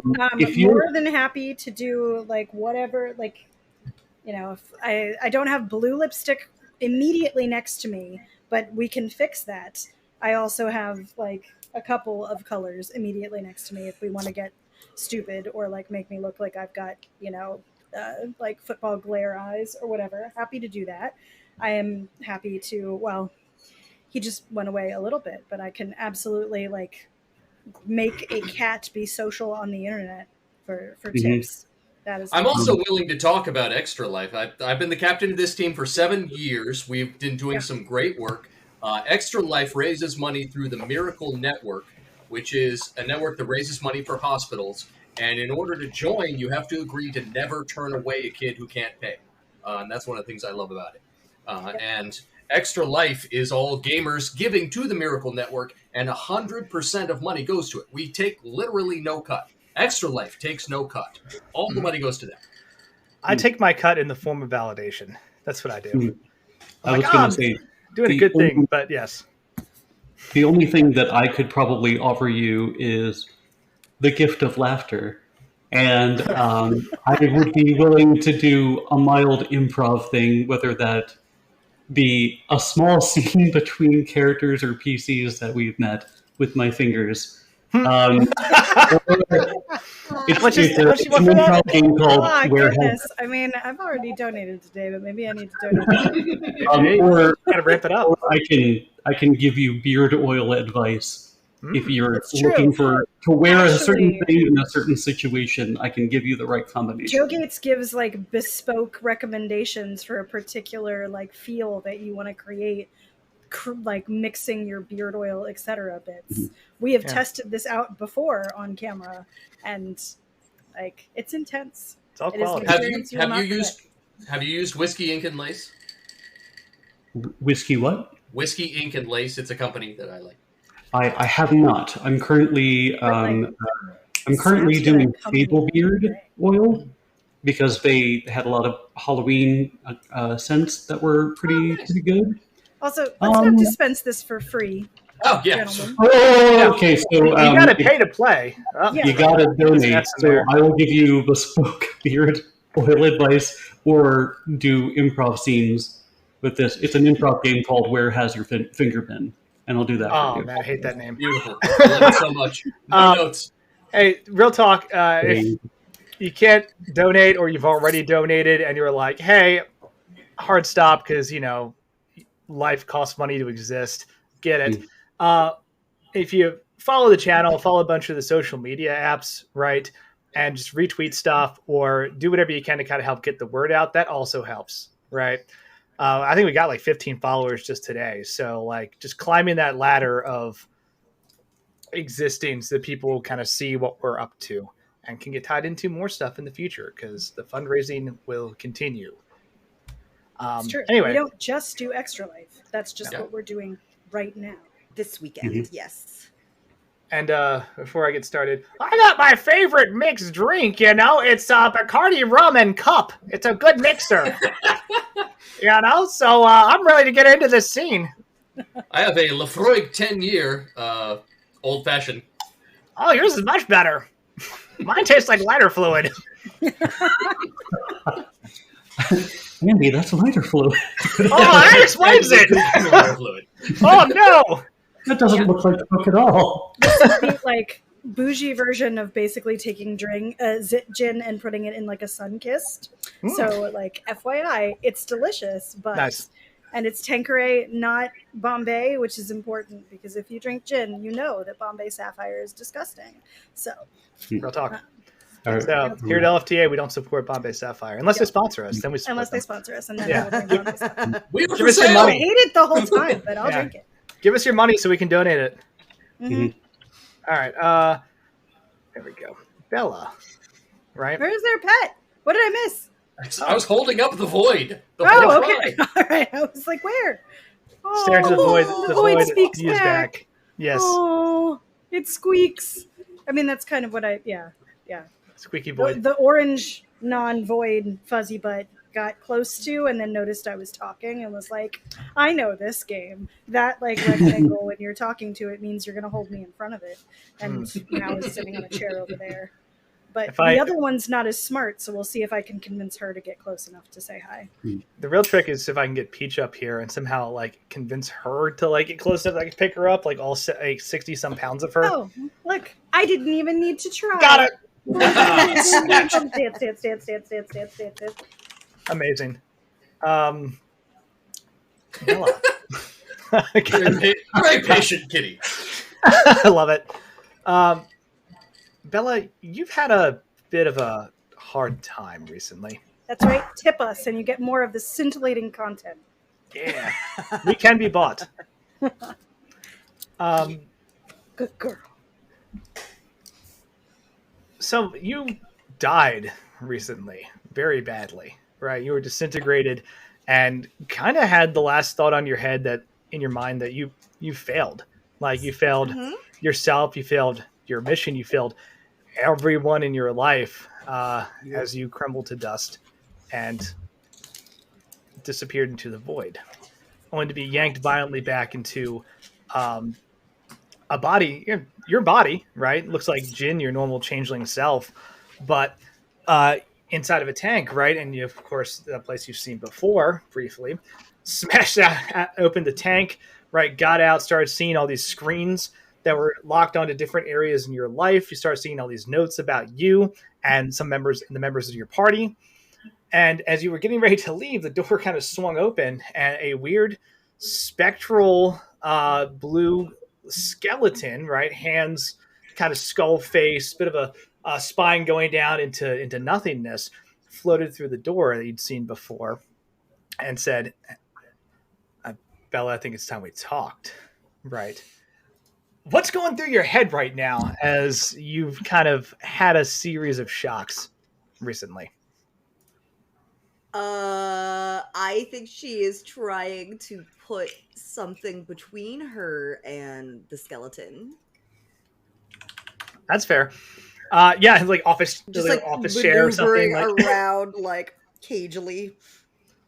It floats in. It leaves the door open and kind of puts its hands up and is like, "Look, I'm not gonna hurt you, okay? I know all this, not the best. I got it, right? And I'm sorry if that startled you, okay?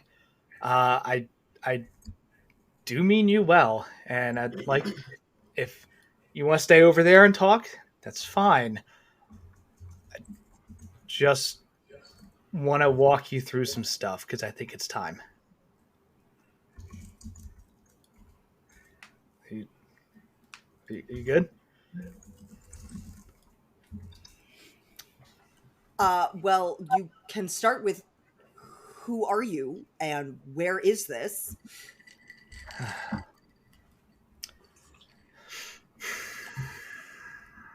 Okay.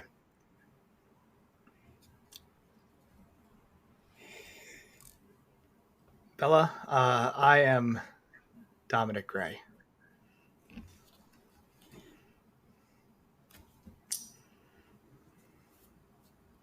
We've been same Dominic you've been talking to in your pendant, right? And we've actually known each other for a very, very long time. Longer than you probably remember.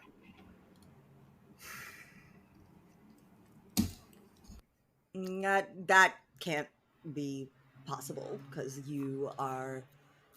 I found you and I found the locket, and and before that, I wasn't. Bella was my mother and my other relatives, and they didn't have the locket, so this has to be a lie.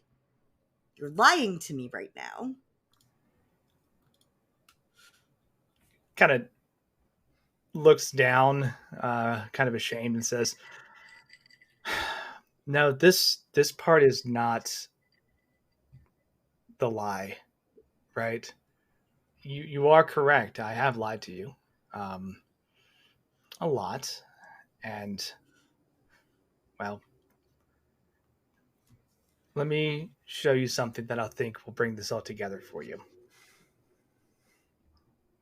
And holds up like a little glowing blue orb that kind of floats towards you. Says, "Here, take this. It's What is it? I'm not touching that." memories."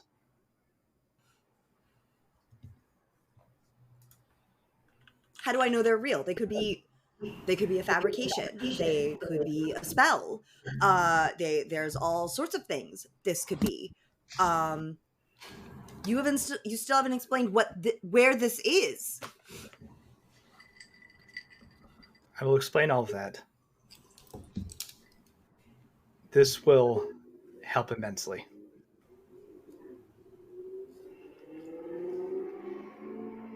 And then I'll get on my motorcycle with the rest of my gang. And we'll roll out. I don't know if you heard the background noise, but yeah. Oh yeah, I heard at least. Okay. Yeah. Suddenly I find Dominic like so much cooler. Mm-hmm. But yeah, so there's this floating blue orb kind of in front of you. It stops about 3 feet from you, right? He hasn't moved. He just sits there patiently waiting to see what you do. Welcome to roll any checks you like. Welcome to just grab it. Welcome to say hell no and just make a run for it. Up to you. I think she's definitely going to want to try and do at least an insight check. Sure. I'm going to use my fancy extra life rolling tray and my fancy extra life D20. Ooh, very fancy. I should have put up my extra life neon sign. I didn't think about that. Bam. How could you not think about that? I know, right? What the hell is I mean, any other day, but today. What am I doing with my life? What are you doing with your life? You're doing extra life. Yeah, that's what I'm doing with my life. One-ups and shit. That is going to be a 14. Okay. This is a pretty fucked up situation.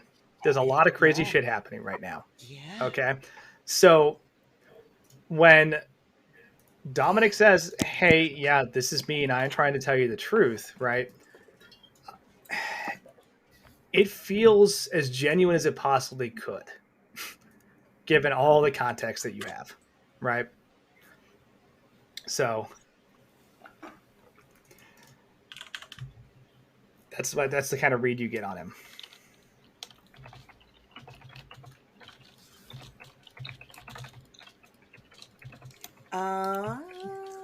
Okay. I guess we will. I think she's going to hesitate and then look at him and be like, "Tell me something only Dominic would know."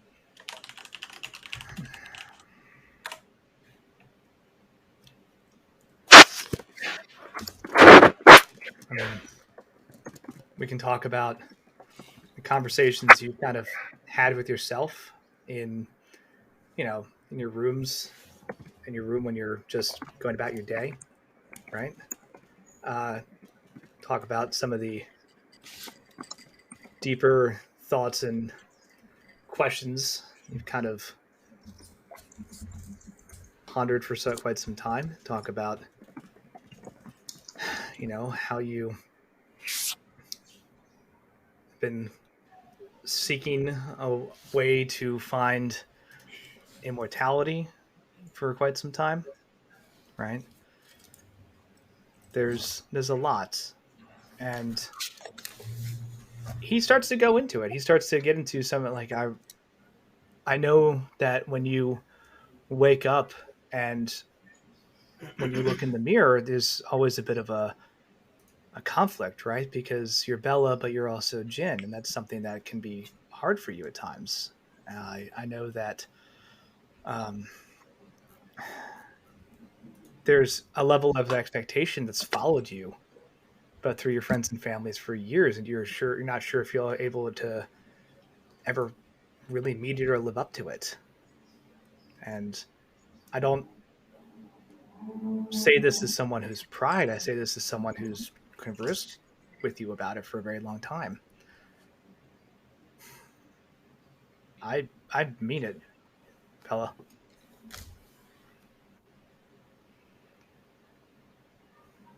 She is going to sort of hesitate for another minute and then just sort of sigh and like tentatively reach out and touch the blue orb.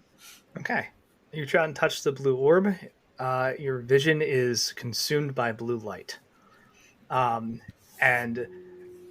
immediately for best description, a recording reel starts.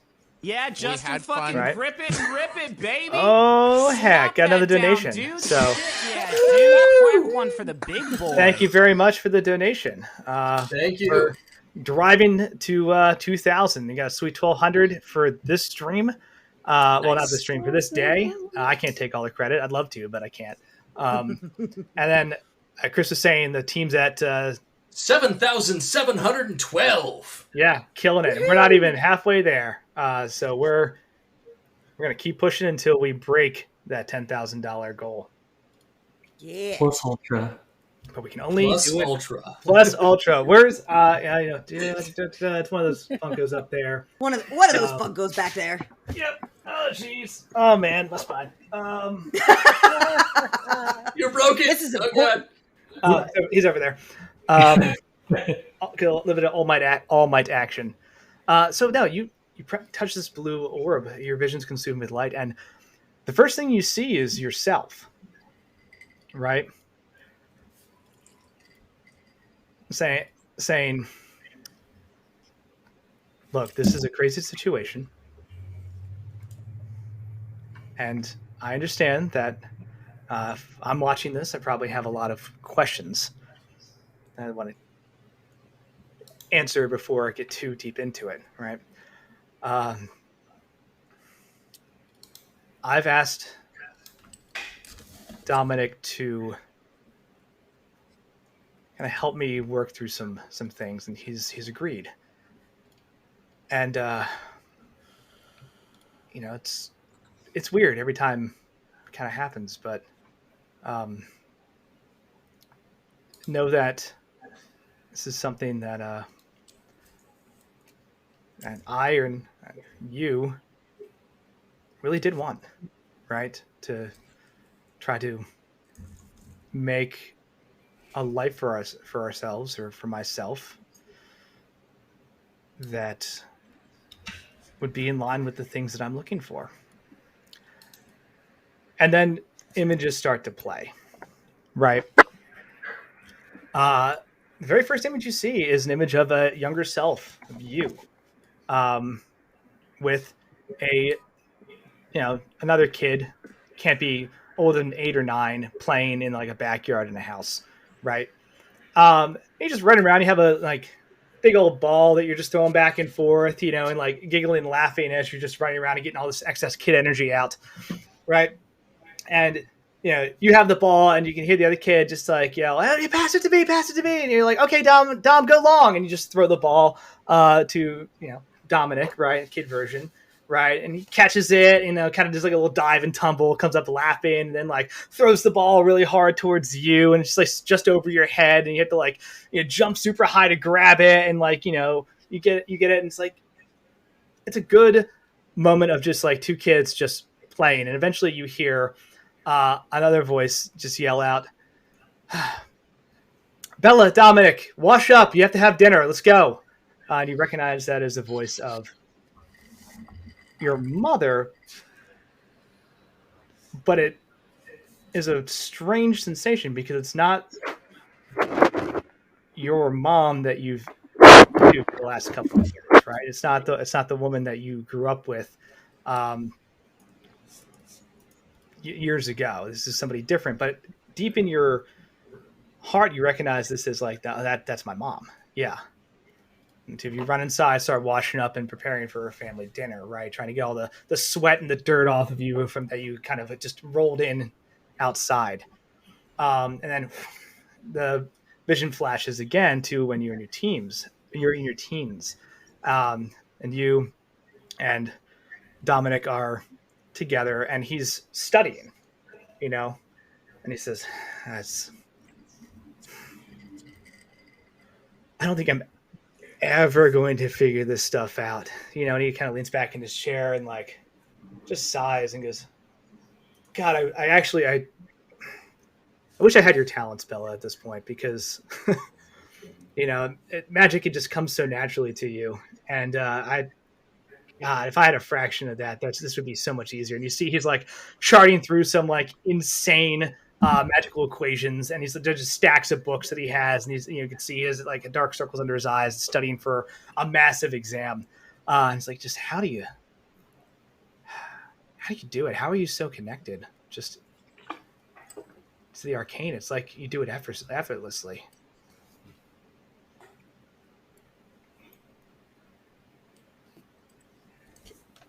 Can you hear me? Am I here?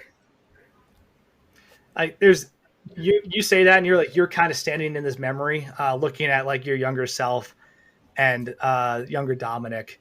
And you hear Bella just say, I don't know, but it's different. Like the way Mom and Dad were describing it, it's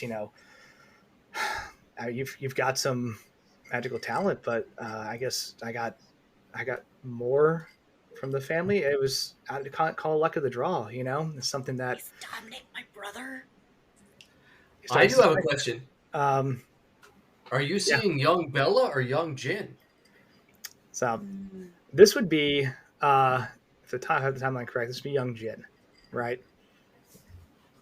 So now I'm sure Jin has like other personas that she puts on because it's fun to be a shapeshifter or a changeling. You can just kind of do what you want, but we're seeing young Jin here, right in the house, and Dominic's just like, yeah. I recognize I kind of got the short end of the stick here, but I'll get there. I'll catch up to you.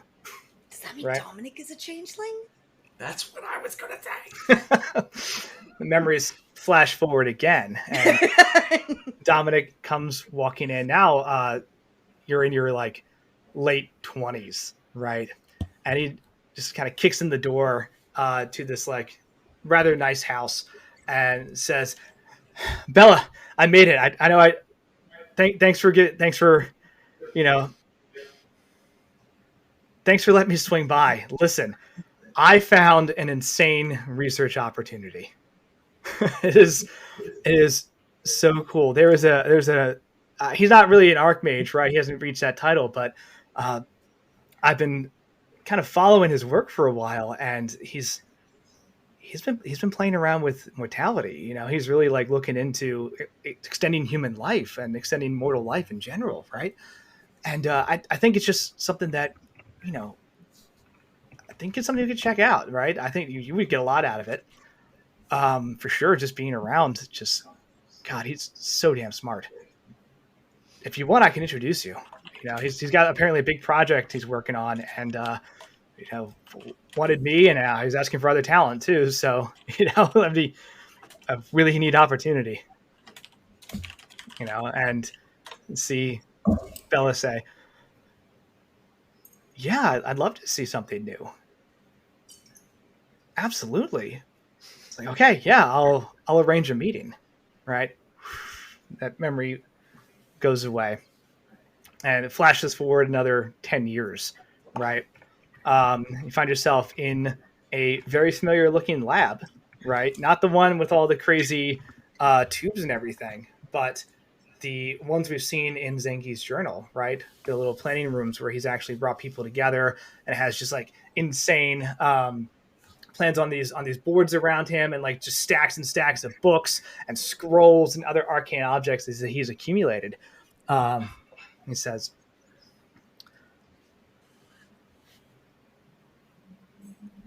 Bella, I think Zengi's finally figured it out. He's, this is the culmination of, God, what has it been? Almost 10 years of work, right? And I think he's finally going to be able to do it. He's going to build this machine that's going to actually break down mortality, and it's going to let people live their best lives literally as long as they want. I think tomorrow is going to be a great day. He's having a meeting with everybody, and he's gonna show us the first test. It's going to be incredible. I hope you're there. I know research was not your thing, right? But just the incredible arcane talent you brought and your presence was, God, if he hasn't told you, it's so value added to him. And I know, hell yeah, grip it and rip it. I know when I say, yeah, I've got rip some. Rip it. Ooh, Oh boy. Ooh. What shot is this? This is Basil Hayden bourbon. Ooh, tasty. Nice. And I want you to be. And then it's just seltzer to to wash it down. Gotta get the hydration to follow the dehydration. Mm-hmm. But I want you to be there because I owe all my success in this really to you, and so it would be wrong to not share that moment. Yeah. So, flash again. This time to Bella dragging Dominic away from a blown out section of this laboratory, right? You hear alarms going off. You just see machine parts just scattered across the area. Tables have been flipped. Books are on fire. And you see that Dominic has a just absolutely horrifying wound in his chest area, right? And you kind of have grabbed his bloodied hand and are just dragging him out as fast as you can with the aid of just magic and adrenaline to get further away, right? And as the memory kind of fast forwards, you find yourself in the first thing you can come to, right? As you run out of this laboratory and you're in this kind of empty mountainous area, you find a little derelict shack, right? And run inside. And Dominic just says, I'm so sorry. He lied to me. He lied to everybody. I put you in so much danger, and I have fucked everything up. I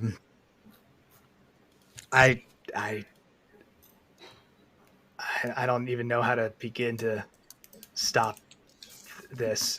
Oh my God. Hey, Bella, do you have any water on you? Just parched.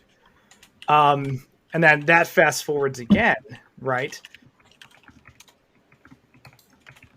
Into other images of your life, right? See Dominic's funeral, right? As he clearly passed away, right?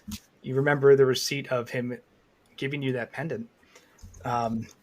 In the shack, you see a whole life that you live. And then you realize that Bella, these memories fast forward and doesn't seem to nearly age at the rate of other people, right? To a point where you have to leave town and kind of start over again, right? Because now it's starting to get suspicious and you have a whole life there, right? And then you kind of have to rinse and repeat. And we see these lives and lives and lives that Bella lives as other members of the family, right? You kind of come in and out as like, a distant cousin or an aunt somewhere, somewhere who's just kind of stopping by to visit. But, you realize that's all part of this guise, right? Because it's just been you the whole time. And then fast forward to another conversation where you're looking intently into a mirror and Dominic is looking back at you, right? And says, look, I know it's a lot to ask, right? But we have to stay vigilant. Zengi is not gone. I know him. He's done so much research. Yes, I understand that his physical body was destroyed, but he's not gone. He's like me in ways. Like I know that he's figured some stuff out. It would be foolish to think otherwise. And I understand that this is a lot for you to keep living these lives over and over, just focused on revenge. And I feel like I'm just taking those parts of your life away that you're not able to fully live and enjoy it. But I think I have found a way to fix that. If you want a clean slate, kind of just start over, and you can just be you for a while. And whenever he surfaces, we can pick it up from there. But God, I wish there was something else I could do to help, but it's the best I got. And we see Bella, who's been through cycles and cycles of like living life on the outside as somebody who's not quite in, because you have to keep this deception up. It's been probably over 100 years at this point that you've reset, come back, right? And Bella says, yeah, I would like something that would just let me live as a person for a time and not be consumed by all this. And the next scene, we see Bella in a ski chalet, right? Living her best life on the mountains. Carefree and completely unaware of all the things that have occurred to her, because those memories have been taken and put somewhere else. And we see a full, rich life lived, and then again, a reset. This time, Bella has a family, or at least has, a partner. Lives a wonderful life that way, and is reset over and over until this all comes back to the present. Blue light kind of fades away, and you're left kind of standing there back in this lab with Dominic. And he says, I am truly sorry if I caused you any hurt or pain.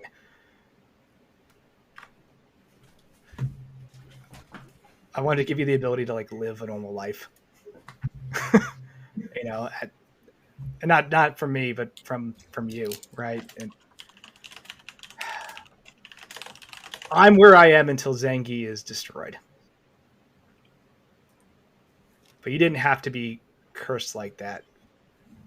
So I tried to do everything I could to give you an actual life.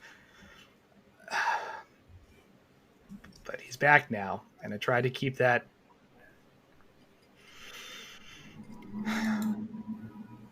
I tried to walk you into it slowly, and that was a mistake. I think I did more harm than good there.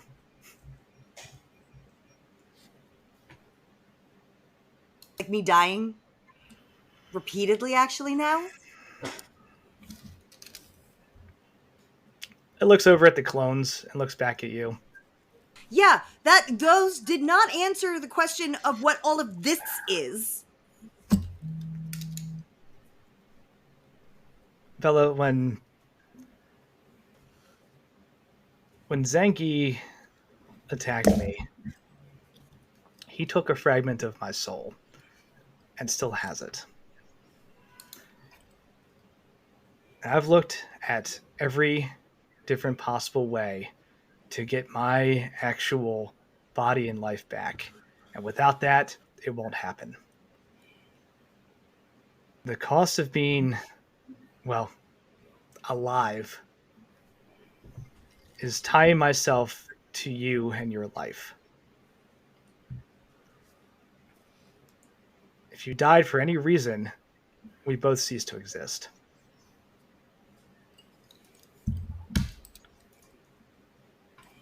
I'm not proud of it, but I built contingencies.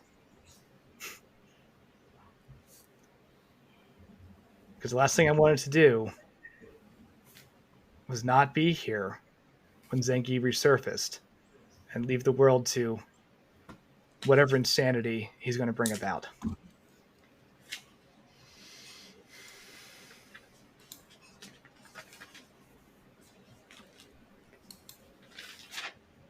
That's everything. I understand it's going to take some time to unpack all those memories. It's a lot. Not the first time we've done this. Has Zengi come back before? No, but there have been cycles where, you've wanted to know, and after showing you and telling you everything that had happened, years later, you were ready to reset and move on again. And so that's what I did.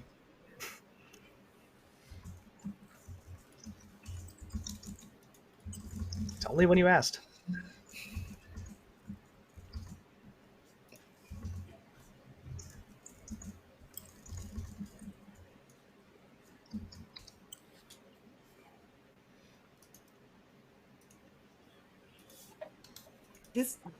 This is... It's insane. Oh, I fully understand. It's a lot. And I don't expect you to be okay with all of it. That would be an ask that I couldn't even put that request on you. But I ask you as your family to at least trust me as we're going through the rest of this process. Okay.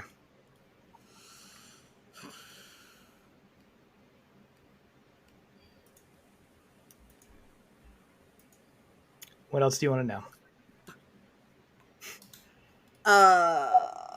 So just confirming that Dom was in fact a changeling before the death thing? Mm-hmm. Yeah, so is Dominic a persona for him the same way Bella is a persona for Jin? You have childhood memories of you and Dominic just going places and disguising up effectively and just doing fun shenanigans and pranks and then coming back, right? So this is very much a thing. That he went by Gray because, well, Hargrave, right? Gray. Hargrave. So that was his fun little moniker, if you will, when he was in changeling form. Dominic is his actual name. Okay. Dom. It's all about family. Family and motorcycles. Oh my god. I live my life a quarter mile at a time. Quarter memory at a time. There it is. Okay. So, yeah. It's not like I'm immortal or something because of Zengi's experiment, the way Lady Allura has the extended life thing. No. In some of the research that you saw in one of the other memories, it seems like you are continuing to live because you have an insane amount of magical force inside of you from Dominic, right? And that is extending your life in strange ways. You also know that he was an incredibly powerful wizard by the time he was, killed. So he knew he had spells that could extend, but not permanently. He could extend life, but not permanently. Okay. Versus I was, I guess, more of a sorcerer style mentioning of just the inherent magic in those memories. Okay. Yeah, he had some innate magic, but he had to work his ass off to actually understand that kind of stuff. Whereas your challenge was trying to figure out how to intuit power, right? Which is a whole different level of study. Because if I wave my hand this way and someone lights on fire, and you're like, "Oh shit, I didn't intend that," like that's the kind of stuff you have to like figure out and learn to control, which is something Bella had to deal with for years. Gotcha. Okay. And just for me, the player's sake, just clarifying that that earlier series of memories that when Bella stepped into the library, the one that had very romantic overtones, dinner, am I misremembering that scene, or is that like one of the lives she lived, but that wasn't Dominic in that scene? Correct. That is a life you lived. That was okay. No, that's why I was like, hey, yeah, you had lives with partners and you had all these other things. Cool. No. Like that was never a thing that like there's no romantic overtones with Dominic. It was just one of those like we're not playing the Game of Thrones thing here. No. You lived a life, you found someone you liked, and then you spent a life with them. Good. Yeah. Can you remember his name? Is he okay? Did he die? So, does he have a backstory? No. His name, hold on. Donate $5 to get to name this NPC that was the love of Bella's life. Oh, yeah. One of Bella's lives. One of Bella's lives. He served her this heaping plate of Old Bay. It was her favorite. It's Are you gonna dunk on someone for caring? There you go, man. Oh, thank you. What a simp. He just cared so much. Oh gosh, it looks like you need something to parch your throat. Here, have a shot of Old Bay vodka to wash it down. Okay. He gets points for listening. Jen, are you speaking the true? There's Old Bay vodka. Do you not know that there's Old Bay vodka? Good God in heaven. Yeah. Old Bay partnered with an actual distillery, so it's like an actual distillery that like already makes like apparently perfectly acceptable vodka. I have ruined it. It's fine. I do not think it is more than the sum of its parts. So I would probably only bother to use it in a cocktail where I wanted something with that like added spice. So like, Bloody Marys come to mind. So instead of just putting Old Bay around the rim, do you think it did anything different? You use Old Bay vodka in the Bloody Mary to add like a little bit, because it does taste delicious. like you basically just soaked vodka with Old Bay. But it's clear and doesn't have like the grainy texture if you just straight up added Old Bay into your drink. We're not looking for a sponsor. Old Bay vodka. We're not looking for a sponsor. We are not sponsored. Bella, Old Bay vodka, pay us. Anyway, and I think actually the distillery who makes it is also a Maryland distillery. Actually, they would have to be. Nobody else in the country gives a damn about Old Bay. Yeah, they'd have to be, or at least adjacent. There are dozens of us transplants. Okay, we're everywhere. There's literally dozens of us. I'm gonna bring it back. It's technically George's Beverage Company, but they made it at McClintock Distillery. Fair. Oh, you go. So McClintock is the one that like actually makes good vodka. Gray actually just brings out a plate of Old Bay and he's like, "Look, I made your favorite. Okay, like I understand this is a trying time." What's the name of the love of her life?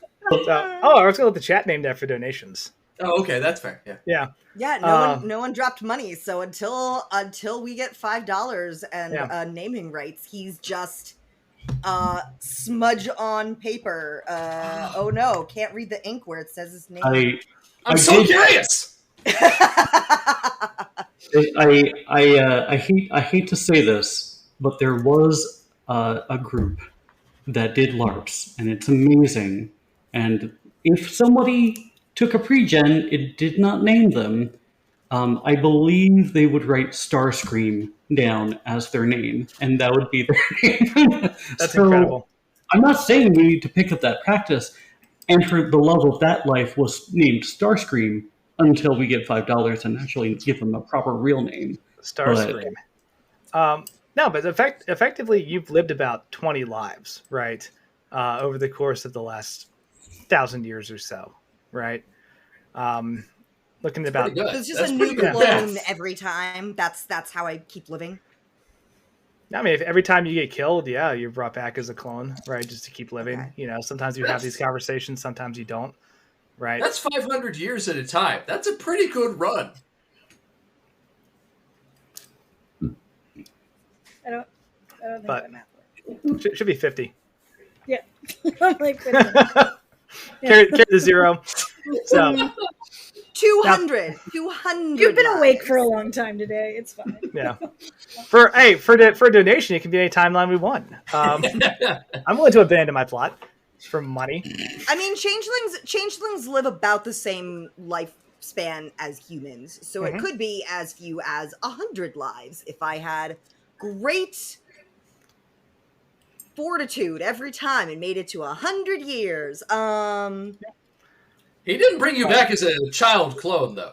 To be fair, you were like 20 or so. That's fair. That makes it slightly less terrible. He would so that's the situation he kind of like presents to you, right? And you're like, okay, that's all insane, right? But yeah, you look back at those memories, it's a lot to unpack, and you know, when you have time to think back and reflect, like you can definitely get into some of those deeper ones. But yeah, so that's everything, right? So, are you like physically here the whole time that I'm out there normally? And so it's really more just like an ongoing like mind link, but like you're here. You're not like in the locket or in my head.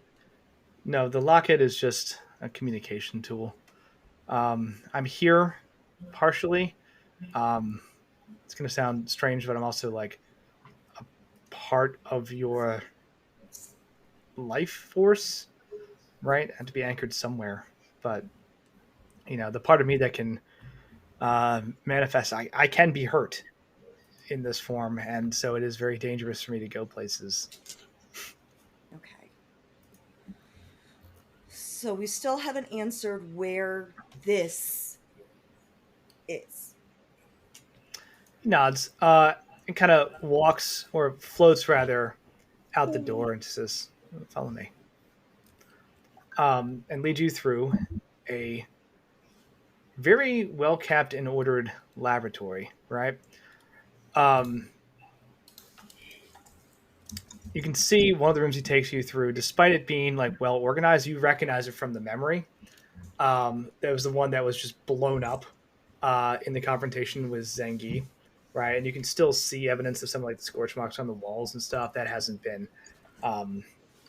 fully fixed. They might be so damaged that it couldn't be, right? But yeah, the tables and books and everything have all been reset.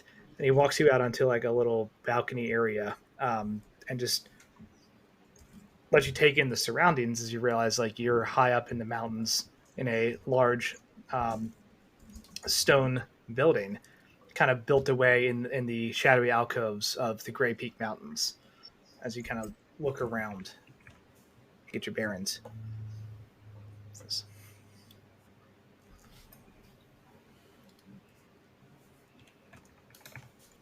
Yeah, this is where a lot of the research happened before Zengi took everything and took all of his stuff that he needed and disappeared. Right.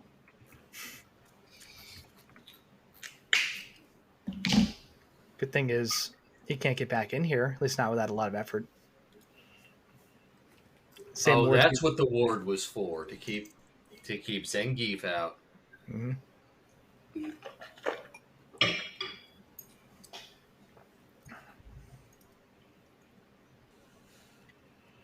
Okay.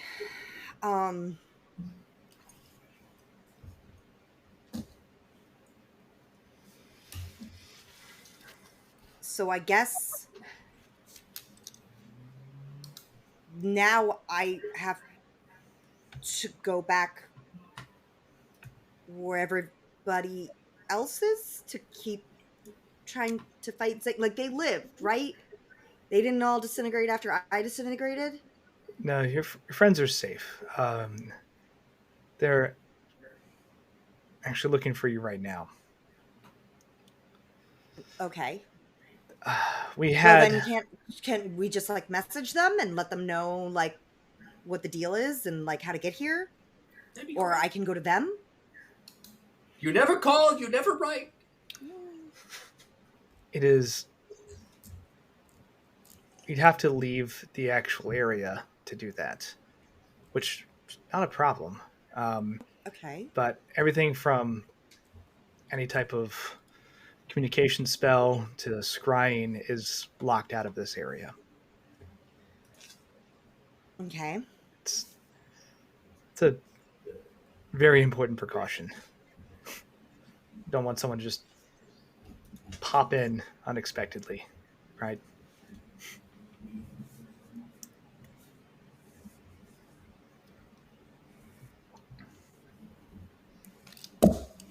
But I have a scroll of sending. I can give it to you, and you can take it with you. Gotta clear about a mile away. You can get past the wards and message your friends.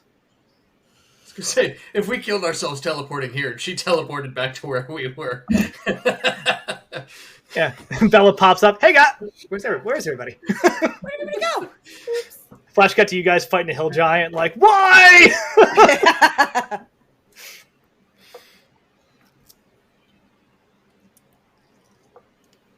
Kind of like floats a scroll over towards you.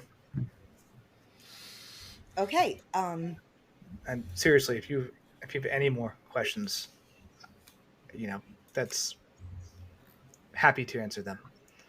It's a lot. Well, but now you're still going to be in my head, right? So like I can ask you as I come up with it. Now that I know. Absolutely. Okay. Because I'm sure they'll think of more things they want to know after I try to explain this to them. So it's me that like Odette was friends with, but it's not me because it's a different me. So for all intents and purposes, for Odette it's the same person, but for me it's a different person because I didn't actually do those things, but it was a version of me that did those things. That's who Odette knew. Yes. Same with Lady Allura. How did that one die? He stops and thinks for a second.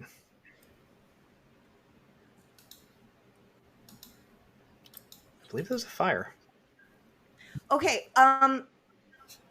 real quick, I realize it's not like that important, but just ballpark it for me. Rough estimate. How many previous Bellas died horribly as opposed to like say old age? It's about 50-50. You live an adventurous lifestyle. That's what the disembodied voice said. So we're not laying low. Look, you live full adventurous lives, and sometimes you would go out there and take on challenges, and you were very successful, and other times you weren't.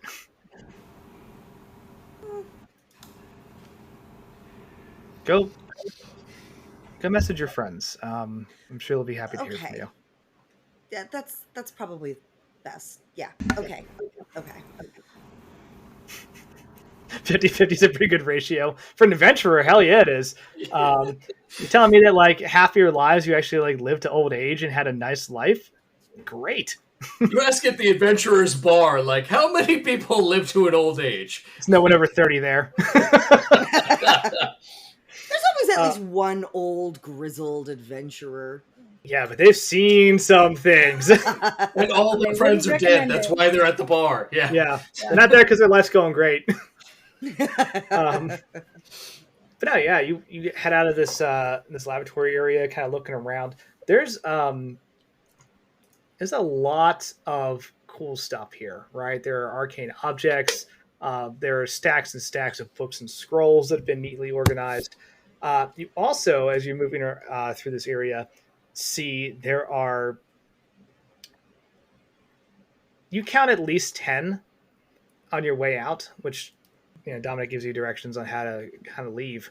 10 very large, very menacing looking golems of some type, like made from just like stone and augmented with steel.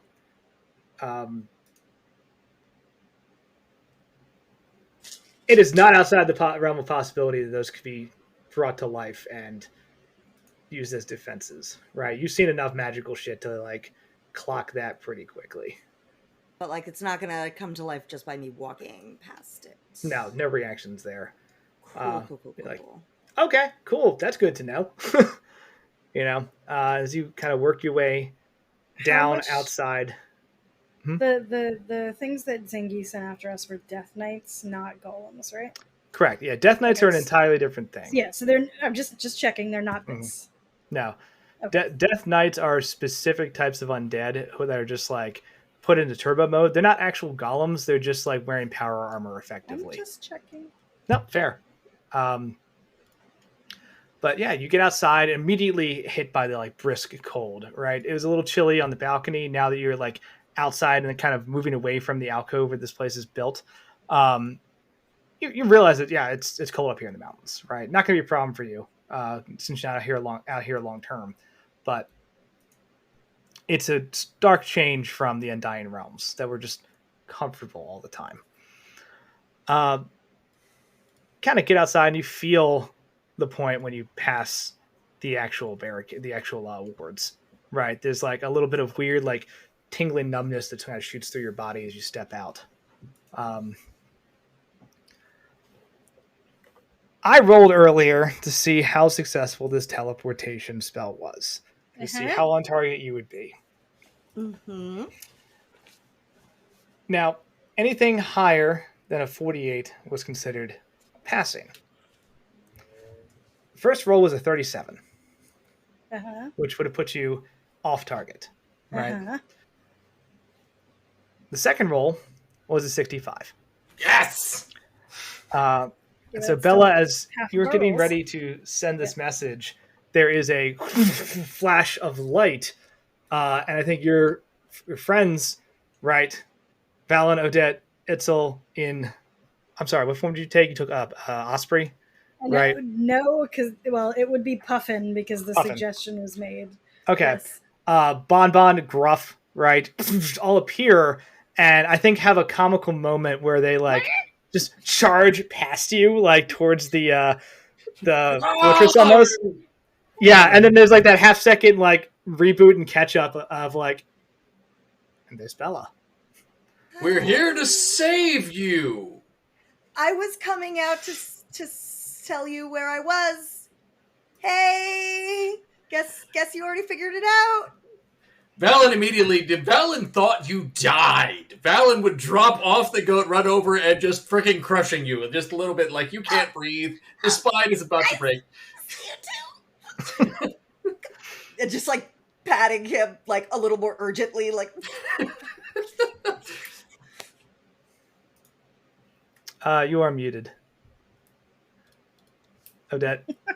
Odette. The wind is such that it's just whipping Odette's words away on this mountainside. I'm getting some of the closed captioning. Oh, that's nice. Oh, no. Okay. We broke Odette. She's so verklempt. Bon comes over and like nuzzles up to your hand and is like, "Hi, I heard you died. That sounds like a pretty bad experience. Would you like help with that?" He's Clippy. Come to life. You know what? Right now, I would like to keep all of my memories for the time being because I don't want to go messing around with that. Okay. Just now. Yep, understood. I'm glad you're okay. Lady Laura would be very upset if you weren't. Thanks, Bon. Yeah. Itzel's gonna like fly over and sit on your shoulder and start like beaking through your hair like that like bird way of like like basically slowly grooming you, being like, all right, 1, this is definitely Bella, and like 2, like all of the parts are here. Can you hear me? Yes. Yes. Yay! Yes. I mean, we thought you were dead. Like, yeah. Well, Yes. okay, I was You were in a actually tube for a while. This is a dead. reasonable reaction. But it's okay because it turns out I actually die kind of a lot. We saw that! You die, and then there's another one of you, and then you die again, and that's weird. It's not good. This is, I mean, even for the undying, it is not natural.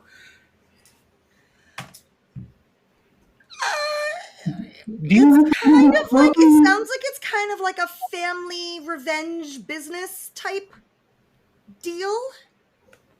We have so much in common, Myanmar. Okay. Odette looks Yeah, you over. It turns out I was one of the people who helped Zangi cause Dominic is my brother. What? Yeah, apparently Dominic is my brother, and that's how except like not me, because like that's like a bunch of Bellas ago, was involved in like helping Zangi in the first place. So now that's how Dominic is still around, because he's like tied to me and also tied to Zangi, and like can't pass on or something until Zangi's like really truly dead. So then this was like all part of like his plan to make sure I didn't die so that he wouldn't die, so that we could both like together take care of Zangi one of these days. But like we've kind of apparently not been doing the greatest job of that. So instead I've just died a lot. Is this That's a great way to put that. I love it. brother or twin brother? Is this a twin brother? I didn't even think to ask if one of us was older than the other. Dominic, which one of us is older? You are. Oh, apparently I'm older. Of course you are. Is like a lot, or is this right like, are we now? like twins, like by a couple minutes type thing? I'm older because like that barely counts. Ask him if you are twins. You've got me by about an hour. I guess twins, yeah. Right? Changelings you have this like series of noises that sound like sort of dissonant, like mumbling from the bird that's sitting on you right now. Is Bella wearing like warm clothing? No, Bella does not have any mountain clothing. So Odette takes off this big, luxurious, like slinky winter coat and just wraps it around you. And like she kicks off these boots that she has on. She has point shoes underneath it and gives you the boots. Thanks. If we head about a mile that way, there's like an actual like lab we could go to for the time being. We just can't like teleport or sending spells or anything from there. Like it's all warded, like a lot. Okay. So where are we going? We need to get out of these mountains and we need to get to the Sword Coast. Where's the closest teleportation circle or road? Yes, it is the only way that we will get out of here. We can't simply teleport unless your brother has a teleportation circle. What if he did? Why would she be here? Well, I was supposed to come out here to use the scroll of sending to talk to you guys, but obviously that didn't end up needing. So I'll just and she like just shoves it into like whatever bag she like brought out with her. Gruff is nuzzling your hair. Just like, yes, please, thank you.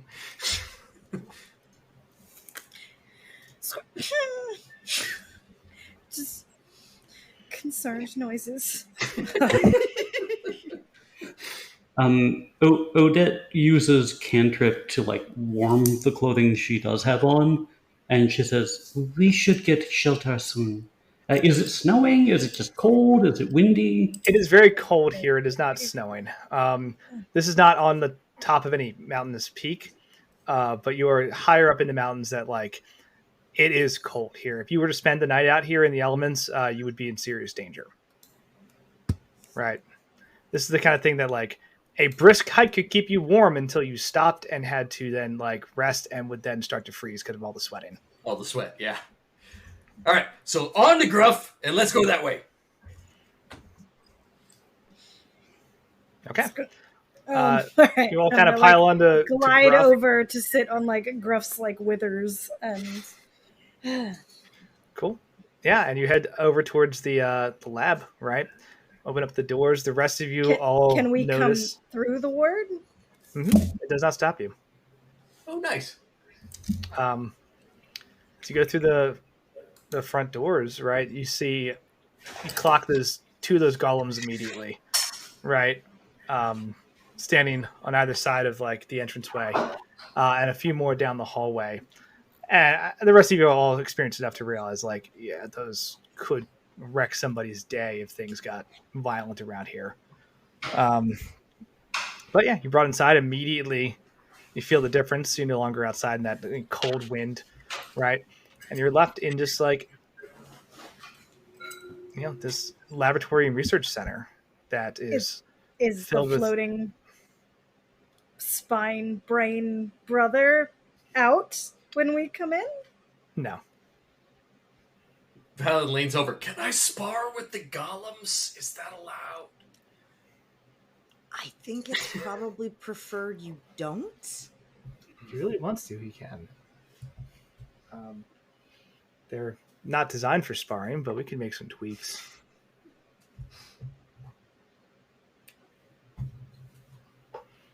Itzel's gonna like do like. Are we like around like actual like ghost Dominic now? Can they hear him, or do I still need to be letting them know anytime Dominic talks to me? Oh, actually, the actual like weird spectral version of Dominic is not present at the moment. Oh, I guess he's a little shy about letting people see his real form. Figured I'd give them some time to adjust before the introductions. Yeah, Dominic says if you really want to, he can make it happen for you to spar the golems. Just don't do it yet. It sounds like he needs to make tweaks first. Okay. Yeah, they're not designed to stop at the moment. They don't recognize yielding or, friendly sports. Yeah, he's worried that they would crush you. Oh, now I want to fight it even more. Oh. That sounds like a challenge. The only options are either they kill you or you destroy them. We're just out a golem or a Valen, and neither of those are preferable. You're not wrong. Spar, which means that you stop when your opponent is on death saves. Yeah, they don't stop. That's the tweaking. That's the fun part. Yeah. It's real. As with when this has happened in the past, Itzel's kind of like Bella seems very quick to adjust to this, or like slightly nonchalant about the whole deal. So like she's still in bird form, kind of like slightly, pardon the pun, because puffin, but like puffed up and like clearly like indignant about shit. Excellent. So like perched on either like Gruff or like a piece of lab equipment, and then like getting like basically like agitated, and then like doing like a circle of the lab, and then like coming to perch again, like this. Oh man, I just got a huge awkward donation. Yeah. Hell yeah. 7,937. We're so close. Ooh. Heck yes. All right, well that person's awesome. Yeah. The person is awesome. You know what? If you give to charity, you're cool as fuck. Yep. Yeah, you're cool. Yeah. That's known. Mm-hmm. It's true, and so like sexy too. Like yeah. Oh, don't even get me started. Yeah. Like I don't think I could contain myself. Yeah. Like it's just like those people. Yeah. mm-hmm. Every time, just like Instant. whew, instant. Instant. So yeah, okay. A lot to unpack, right? So there are places in here. One of the things you notice immediately there's no food in this place. There's a like clearly designated like kitchen and dining area that can support like 10 people pretty comfortably. There's a couple small bedrooms, right? There are a bunch of research areas or library areas. There's a bunch of storage, right? But very quickly noticed that that nothing has been here for 1,000 years. So, Gray probably doesn't need to eat. Why would he keep a fully stocked kitchen? Right. We brought travel rations. Yeah. But yeah, you're in from the cold. You have some time to now unpack all the insane shit that's happened to you.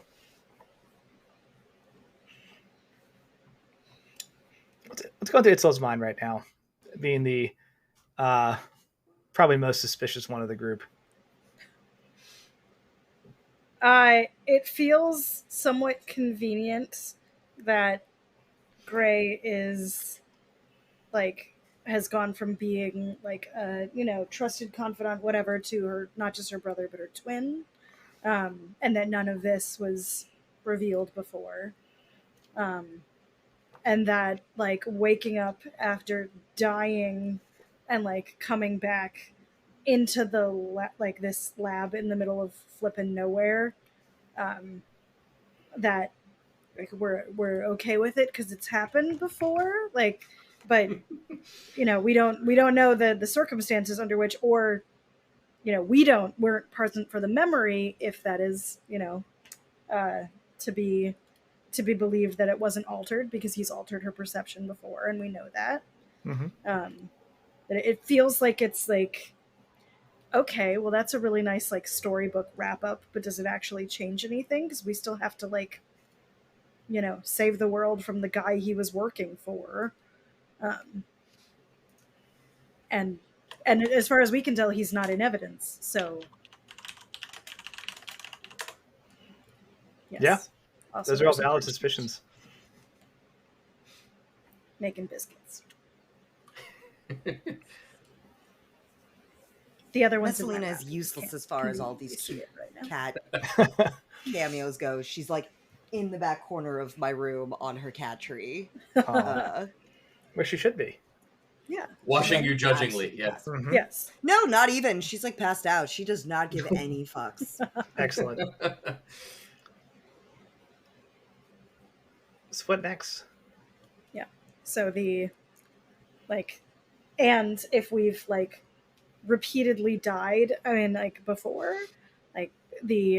our mission now maybe isn't all that different from theirs, but if we have a track record of failure or just not progress, that's not super confidence building in this moment, especially given Gray's supposed contributions. Yeah. They didn't have us before. Mm-hmm. Yes, but then are the three of us the Bella is part of this the vision that I had of saving the world, and if the three of us are the crux, then what is she bringing? Yeah. So Itzel is. Do you say any of this out loud? She's in puffin form, so you can tell she's upset about shit, but this is it's you can hear the little squawks and murmurs and the little donkey bray sounds that seabirds make when they're unhappy about things. It's just basically she's bitching at you and then getting all puffed up and flapping around and then coming back, and in much the same way when I was unhappy about the necrocore. We're not ready to express it to the group yet, but clearly there's a lot of emotion. Yep, understood. So what do y'all do? Gonna rest up. Are there clothing for Bella here? There is some stuff that's still around, right? Does she have a wardrobe in this office? Bella does have some clothes, right? There's also some coats and blankets and other things. They are not in the best shape, but they're far from like completely destroyed or unusable, right? So if you were in town, you'd probably get like the look of like, okay, whatever, poor person who can't afford good clothes, but they're warm, they're functional, right? All right, so ask Gray, what is the easiest way out of here back to civilization? Does he have a teleportation ring? Do we have to start hoofing it? If he had feet, how would he go to town? Well, if we can't see Gray, we don't know that he doesn't have feet right now. Also, like he's dead. Also, they are sans mobility. Gray says to Bella, I had to disable the teleportation circle to ensure no one could simply just appear. I didn't know if Zengi was going to send people after this location, and it was too much of a risk. However, I can teach you some things that I think will be very helpful in getting your friends back to town or wherever you need to go next. Sure. Anything you can tell us would be helpful, I guess, now that we're laying all our cards on the table.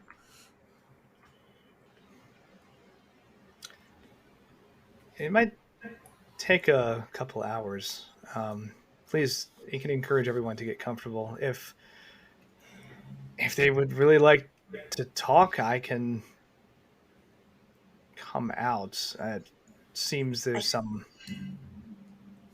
frustration or distrust there. So Dominic is offering to come out so that you guys can talk to Kim directly instead of having to go through me. But like, don't be weird about it, okay? Because remember, he is dead, so like, he's gonna be dead. Weird, guys. I was in my own world. Is he dead or is he shy? Which one is it? I'm dead and embarrassed about it. Yeah, I think he's a little awkward about you seeing him in his current form. People tend to react strongly to how I look. Yeah, he's worried you guys won't take it well. Yeah, is that your appearance or your personality, butthead? Squawk. Squawk. Squeak 'em. Puffin's talking a lot of shit right now. If he is related to you, I am sure he is a magnificent magician. If he needed to cloak his form, I would be happy to as well. There is like a little bit of magical distortion by the doorway, and kind of from seemingly nowhere, a strange floating spectral blue half skeleton just appears, skull, spine that kind of goes down into nothing, floating hands, and just appears in the doorway and just goes, "That's very kind of you to say." Reminder on the not to be weird part. But it's like breath just kind of catches and she doesn't seem to breathe. He kind of takes a look at all of you and goes, I understand. I'm not exactly... I look scary. I get it. It's not how I prefer to look either. There are illusions you can use. Why? Most of the time it's just me.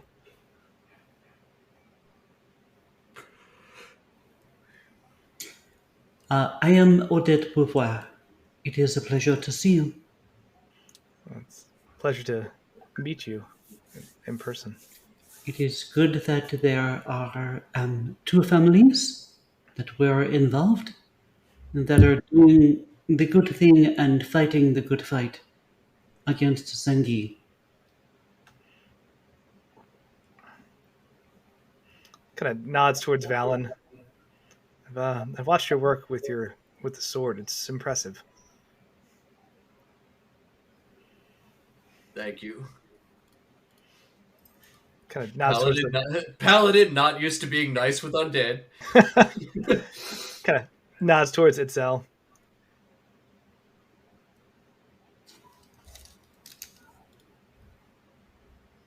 I understand that you're the one who's able to kind of see the future in all this. I think that'll be incredibly valuable in the next couple stages of this as Zengi is back. If you're comfortable as a puffin, please remain. Otherwise, feel free to make yourself comfortable as you will.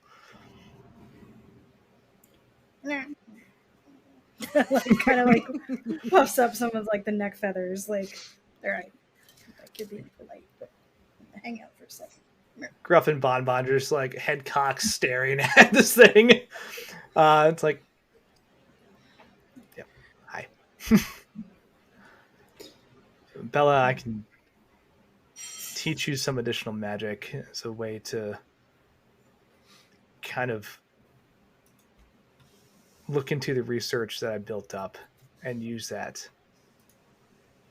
Like I said, take some time. You're all welcome to stay the night. But I think it'll get you where you need to go. That would be great. Yeah. I wish I had more to offer you. I wasn't prepared for guests. If you really do want to spar with one of the golems, I can reattune them so that they stop at unconsciousness and not simply continue into... They're not designed for friendly sparring. They're designed to keep the place safe. Yes! All right, but about leaving here and going to town. Yes. We should be on our way eventually, but where is our next stop? The Shar Desolation has that fallen star. Oh, yes.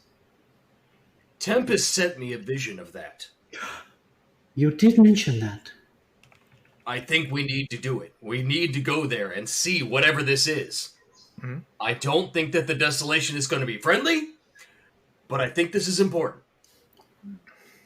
Zengi, I suppose, Bella, you also were there. Do you remember anything about it? Could you give us any information on how to safely traverse that realm? Did you just call him Zengi?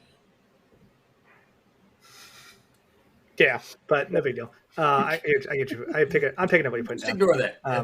Ooh. Typo, right? Gray thinks for a second and goes, if you're going to make an attempt to go to Shar, Oui. You're going to need every single piece of magic you can find that will repel necrotic energy. That will kind of gesture a wing at Valen. I would recommend more. That place is cursed beyond... Simply existing there will be harmful to anybody who's not demonic or undead. The damage that Zengi did there is probably permanent. This is not meant as a jest, and this is not meant as a disrespect. But would Bella be able to survive there? I can help Bella a little bit, but I would...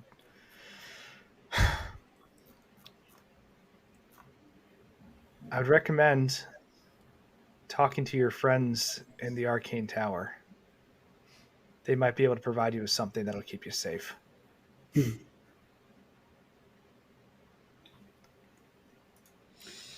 You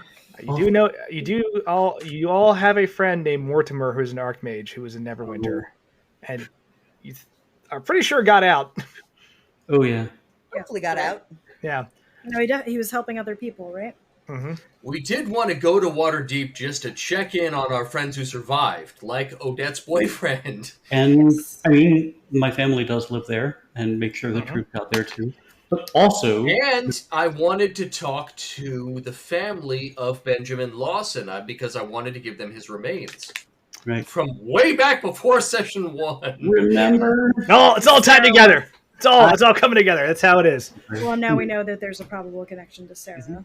And we could get the watch that Bella has from that family fixed to do time distortion the right way. It's also the vision that Valen had. Drop the puffin, and if we go to Waterdeep, we won't be any further away from the desolation than we are when we're here. Like, the distance-wise, even if we're talking about teleporting, wouldn't be any different. And Waterdeep has a teleport circle to Kalimshan. Yes. Mm-hmm. This is true, but we are so unprepared. If you would not mind, gray, if you prefer gray, oui. Yeah. Is it simply a magical object, or are we talking about pure crystal, jade, blah, blah, blah? Like, Odette goes on in like an arcane way that you've never heard her go before. And she's like, I mean, there is also secret geometry. The divine tier, from the research that I've performed, is a physical object until it is secured. Right? As far as I can understand, it is made of effectively stars. Right? Celestial components. However, as I've looked into it, I believe it is a catalyst to power. And anyone who wields it would not simply hold a hunk of space rock. They would effectively attune themselves to the greater power within. Oh, I am mistaken. I did not specify the thing to protect us. Oh, that would be more robust. There are arcane objects that could do that. There are spells that could do that. Some of them would have to be tailored in a much more aggressive way to where you're going. They don't last nearly long enough. And I have a lot of resources here, but I've also used a lot of them on... He looks dodgy for a second and looks at Bella and says, other projects. And Bella, you think of all the... Out of character, it takes so much goddamn effort and material to maintain one clone spell, and he's maintaining 11. Right? So, like, in pure terms of just, like, arcane focus and magical cost, like, that is, like, 90% of what his resources are going to. Just make sure those things don't do crazy shit, die, fall apart, whatever. Right? And then the rest is probably scrying, right? So... It's like, I don't have the resources that you would need for that. But I'm sure they can be gathered. It's just not something I have on hand. And I'd be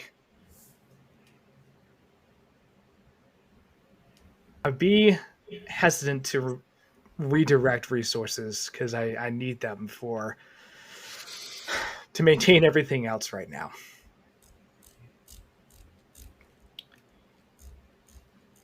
But like I said... So real quick... I just got a donation. Yay!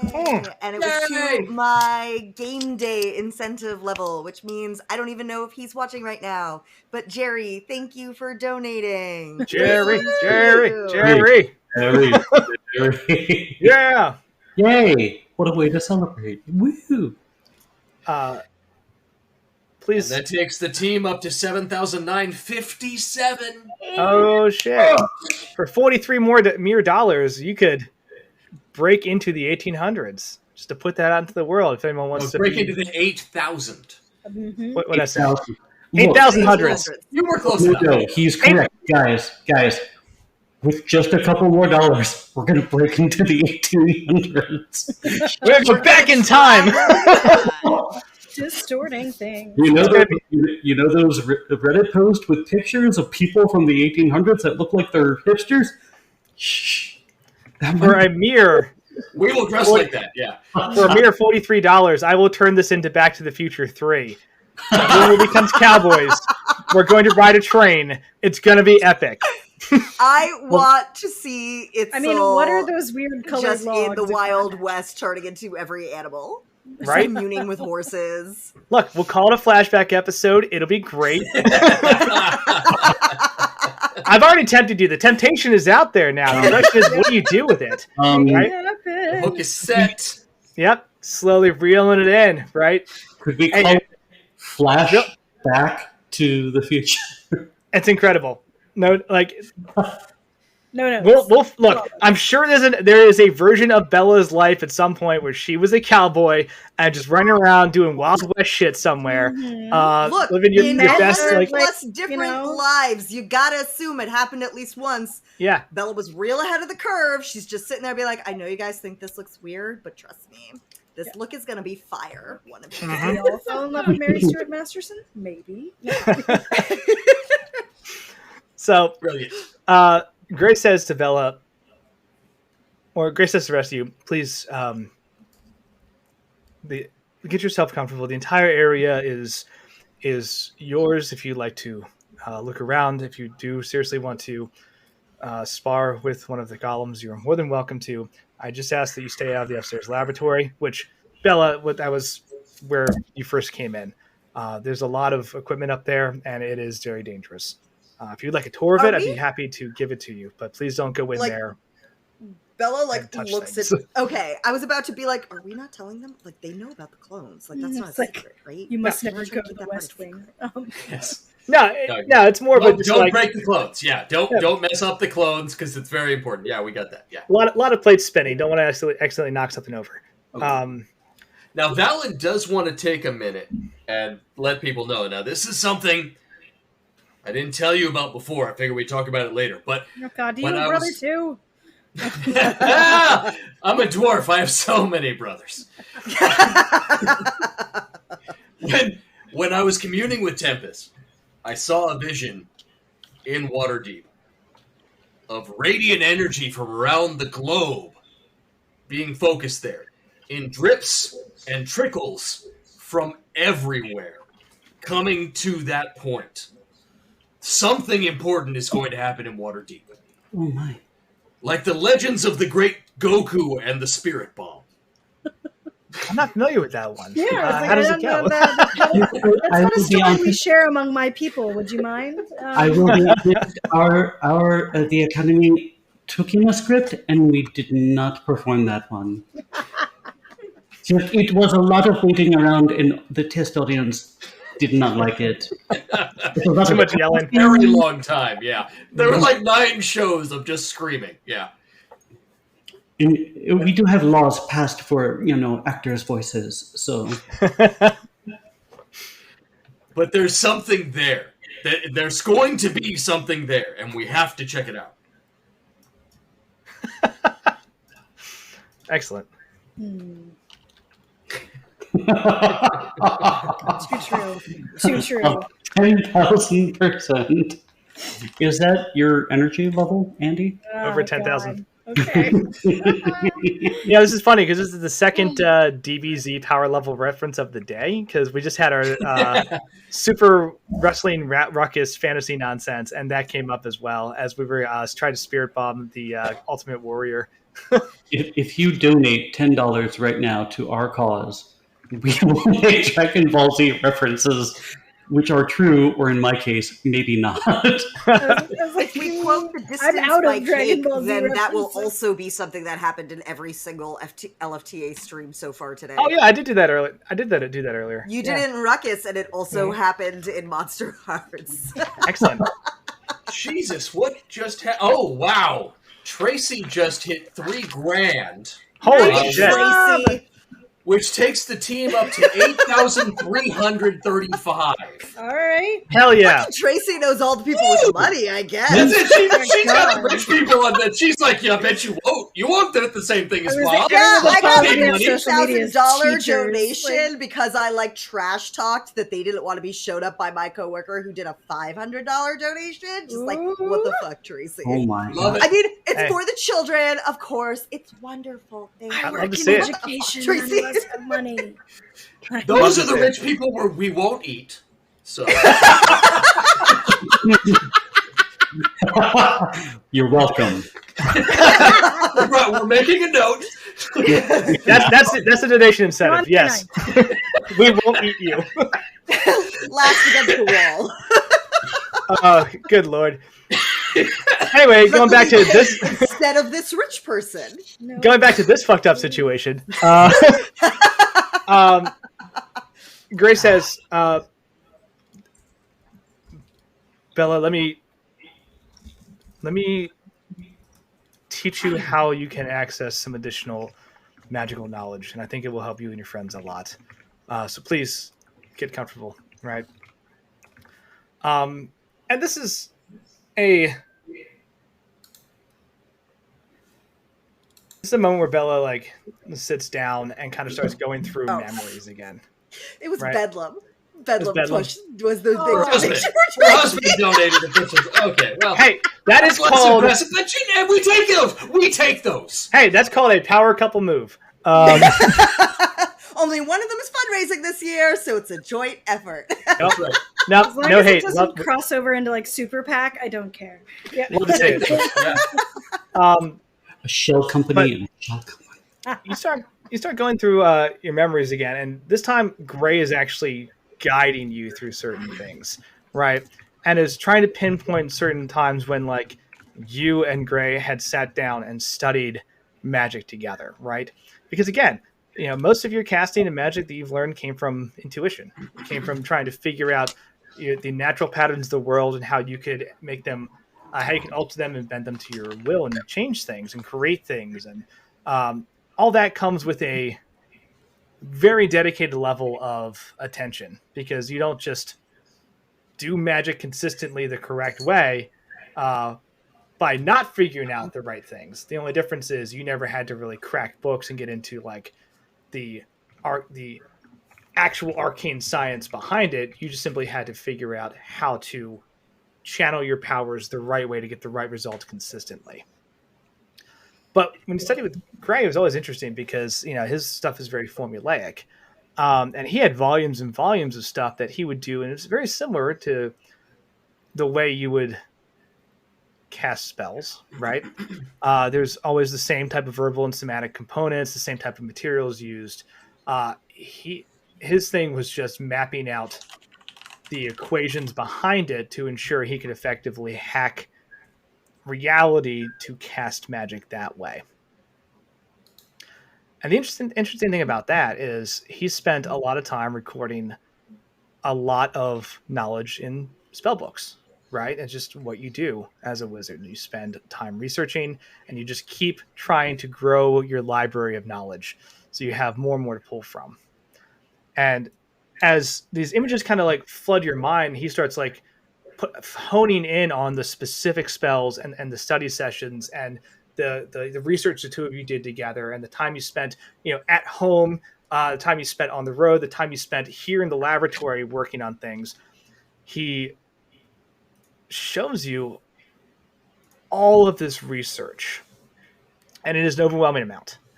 It's not something you could ever sit there and try to truly just process. It's like the equivalent of trying to get a PhD in 5 minutes, right? You just can't do it. But what it does do, and he says, listen, with the right amount of focus and effort, I feel you're going to be able to hone in on specific magical research that will help you when you're looking for something that you haven't fully learned or studied. Now, I don't recommend doing this often. It's going to take a toll if you try it a lot. But you can use my research to try to boost your magical knowledge. All right.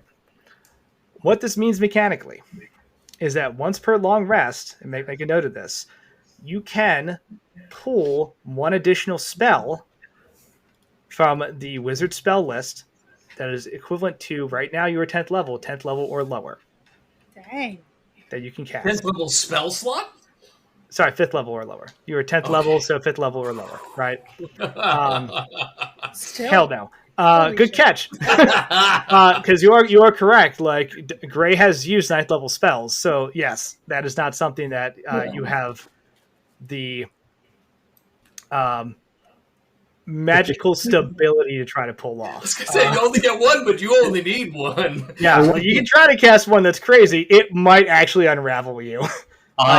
It actually will. 1 10th level spell has ever been cast in Forgotten Realms, and it made one Netherese, I believe I'm saying that correct, guy, the new goddess of magic, or god of magic, unraveled him. He wasn't prepared for it.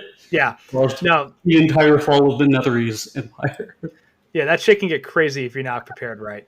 But what that lets you do is effectively 5th level spell or lower, once per long rest, you can pull one from the wizard spellbook and use it to augment your current spell list, right? Once you take another long rest, you can change the spell, or you can reset the one that's currently locked in, right? If you try to do this more than once in a long rest, right, you absolutely can. I'm going to roll effectively on the wild magic table, and I will like double whatever result comes out, right? So it could be incredibly beneficial or ludicrously dangerous to you and your party to try to do that more than once, right? There may be additional side effects as well, but there's a lot of potential bad if you push this one.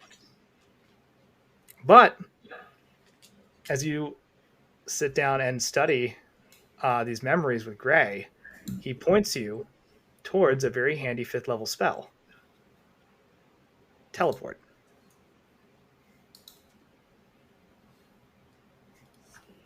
You can learn. Teleportation circle. Mm-hmm. Yes. So is she just taking one spell slot and one spell and just swapping different spells in, or is these cumulative? No, you effectively have one extra spell slot that you can sub in a spell for. Okay. Right. And that's just a one and done thing per long rest. Okay. Like a variant of Magic Initiate, only not. Exactly. Okay. So that's a cool thing. Yes. Yeah. So that's real nice. As Bella's studying, what do the rest of you do to pass the time? I will be joining Val in kicking the shit out of a golem because you know what I'm doing. Oh, yeah. I'm having a blast. No, one of the stone golems has been recalibrated. Right, it is a mat. How tall are these things? Good lord. Okay, it's like a 15-foot tall monstrosity. Right. It is made of stone, augmented with various metals to shore it up and make it even stronger. Right, Valen, Itzel, this is a hell of a fight. Right. This thing was recalibrated to pull punches when you go down, but not until then, right? Yes! So it is an epic back and forth. And I think we see from time to time, Itzel, shooting radiant magic at this thing in starry form and, just blasting through a wall as it, picks you up and just slams you through one. Same thing with Vala, just, smiting the shit out of this thing and, the stonework cracking. And then you going for another smite and then actually feeling like your limbs have made of concrete as you're just slowed down tremendously by magic as it just uppercuts you across the room. And this I'm thing also picturing Itzel and Valen doing a lot of the Battlemaster duo abilities of just like the bait and switch and the attack of opportunity kind of stuff. Mm-hmm. Well, and I got the ability to cunning action, so we're hell yeah popping in and out of that. Yep. Yes. No, and it's incredible, and like the experience is so value added because this thing is just an absolute unstoppable freight train of strength, right? And it just feels great to just take out some of that pent up aggression, feelings, rage, whatever. And like by the time you're done, like, you know, this golem finally takes enough damage that like, you know, it deactivates. It doesn't shatter. It's got a threshold point where it just kind of. I don't want to break their golem or anything. Yeah, I mean, but have to. There's a lot of these things around here. But you know, it kind of powers down and then gives you like a little like nod after the fight is over. It's just got, you know, different chunks of like stone just cracked out of it. You know, it's got clear and definitive damage by the time you two are done. Same thing, like, you know, it's I'm picturing you having just like, you know, a massive like bruise over half of your face that's gonna like slowly start to heal, and you're like, you know, holding your arm and kind of limping. Same thing with Valen, like your armor is just like put that shoulder back in there. Oh god, that was fun. Yeah, you know, just sitting there like, you know, stretching out your leg and like nursing like a giant like fist-sized bruise in your chest, like, oh shit. But yeah, incredible experience as you two just work out a lot of shit. What's going through your heads afterwards, like as everything kind of winds down and you have this moment where the two of you are, you know, working together very well and like get the upper hand on this golem, right? You're kind of just sitting there catching your breath. What's going on? Just feeling good. Like, I won't lie. Valen, his whole thing is willing to die for his friends. He was fucked up by Bella going down. Like, Bella dying really fucked him up. And so the idea that she might not have been dead had him on edge for, like, days. Mm-hmm. So finding her alive was that like, euphoric relief that he's shaking. It's such a big deal. So this was really goddamn nice. Just to have something that he didn't have to hold back or feel guilty or worry about hurting. Like, just fucking go to town on this thing. And it's always fun fighting with Itzel. Like, that's just old school fun. Hell yeah. Yeah. I think like Itzel doesn't trust Dominic a whole lot. Like the amount of like still hidden like blatant lies that we're not even like ashamed about telling. Like it feels like there's so much to unpack with that doesn't leave a lot of room for like how this isn't gonna come back and hurt Bella somehow, or get in the way of their like broader mission. So being able to like, you know, kick something with like a blue skull face on it for a while is fun. Because like we have our friend back, but by the same token, it almost got more complicated in the process. Yup. And the next step feels like there's a lot of unknown still. So it was like, all right, between the next thing and this thing, like, we have Bella. She seems fine. She seems okay with what's going on, but like there's a big uncertainty ahead, and now there's a lot of that's still not quite trustworthy. Like, this didn't answer or resolve any more questions than it created. So being able to turn that off for a while and do this and like get out of the immediate vicinity of that family like bit was nice. So excellent. Yeah. Now And I've cracked open. Like, basically be like sitting with Valen, and they'll be like, I assume, like sort of trading like herbs and healing spell, like, you know. And I cracked open the keg that I brought. In my pack. Yeah. Gruff goes over and just dunks his head in. Oh, you know he was there for the whole combat. Oh, 100%. So, yeah, Gruff is like also winded, just takes a big old gulp of, a couple big old gulps from this keg and just like lays down, belches, and then just like, goes to sleep after that little fight. Yeah. He's probably warm, so we're gonna like lean. Yeah, just leaning back on him. Yeah. What is Odette doing during this time? You know, kind of sitting there enjoying yourself. Every now and then you see like from the other side of the wall the imprint of Valen just hitting right through. As you hear this ruckus outside in the lobbyway as they're just laughing and having a good time with this fight. Odette kind of like laughs herself, but she spends a lot of time with her book, and she's like, she reads through, and like, she can like clearly read through the actual dance techniques at this point. Simply, it's simply amazing to her, because before she was simply following the diagrams.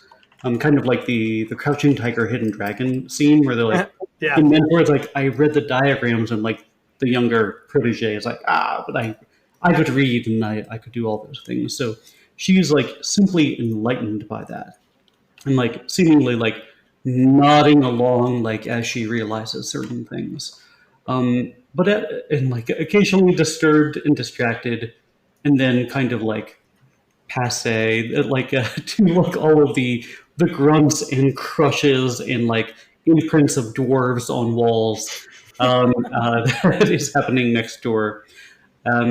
Eventually she gets curious and starts to kind of like look about the place. So like if she runs into Bella and Dominic, that's okay. But she kind of starts to lightly shadow about and just look for information. She's not infiltrating. No, that's all good. Because nobody is noticing. So anyway. So Bella is nearby, right? She, in order to do all this, basically just sat down in a very comfortable chair. And has effectively been in a trance as she's like going back through all these memories, right? So just, stir slightly as you get up to leave, but other than that, there's no acknowledgement. I would like you. Oh boy. I would like you to make an investigate check, please. Sure.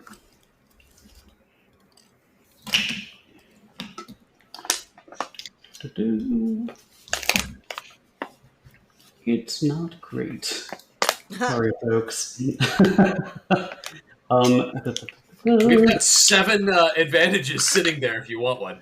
It is true. Part of me wishes that I had. Oh shit! We got a raid! We got a raid! Oh. Hell yeah! What's up? Welcome to the party. We love you. So, thank you, Hope, for coming to hang out with us. So hopefully your extra life day is going well. And of course, for those who are following, hey, thank you for the follow as well. The Role Players Guild, welcome to the party. Welcome, love you guys. Those just joining us, I'm going to creep about a creepy lab. Okay. What'd you say you rolled, a 12? I did not. I can re-roll. I can use the advantage that you can guide. You absolutely can. Okay, yeah, we've got enough. Boop. 1 less advantage point. That is much better. Odette, kind of like holds that little almost flat, does not reflect light, black piece of stone that has popped out of the Book of Shadows, and she holds that kind of like close to her chest, and she gives herself guidance. So 16 and 17. A 17 total for investigation. Snoop well, you're eavesdropping here. Yes. I have one very important question. Yes. As you poke about, do you go into the laboratory?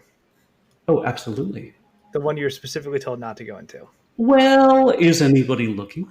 No. Does it have a rose under a glass case? All the statues come to life and start singing. No. Odette is like, I have been they're going to make you dinner. It's going to be great. Odette plays along. She also sings and dances, and she's like, I am so sorry. I was a part of that performance before. It's a little the remake was not Try the gray stuff. It's delicious. Satisfied with your dance, all the statues get back to their place. Yeah. But so yeah, do you go into the laboratory or you just kind of poke around elsewhere? Odette does look. I can do a stealth roll if you want me to. No, there's nobody around here watching you. Great. You occasionally pass those golems. They really give you no. Okay. Odette problems. Is the door open? It is unlocked, but not open. Correct. Odette.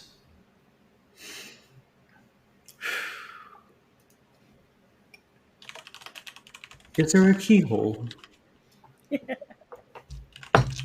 Yep. We're getting Bluebeard's bride here. So really adorable. Odette, her lithe kind of body kind of like goes close to the floor, and her special eyes, her violet eyes peek through the keyhole, and she can see in perfect darkness. And she can read everything perfectly, so she glances through. As you look through the keyhole, the first thing you notice are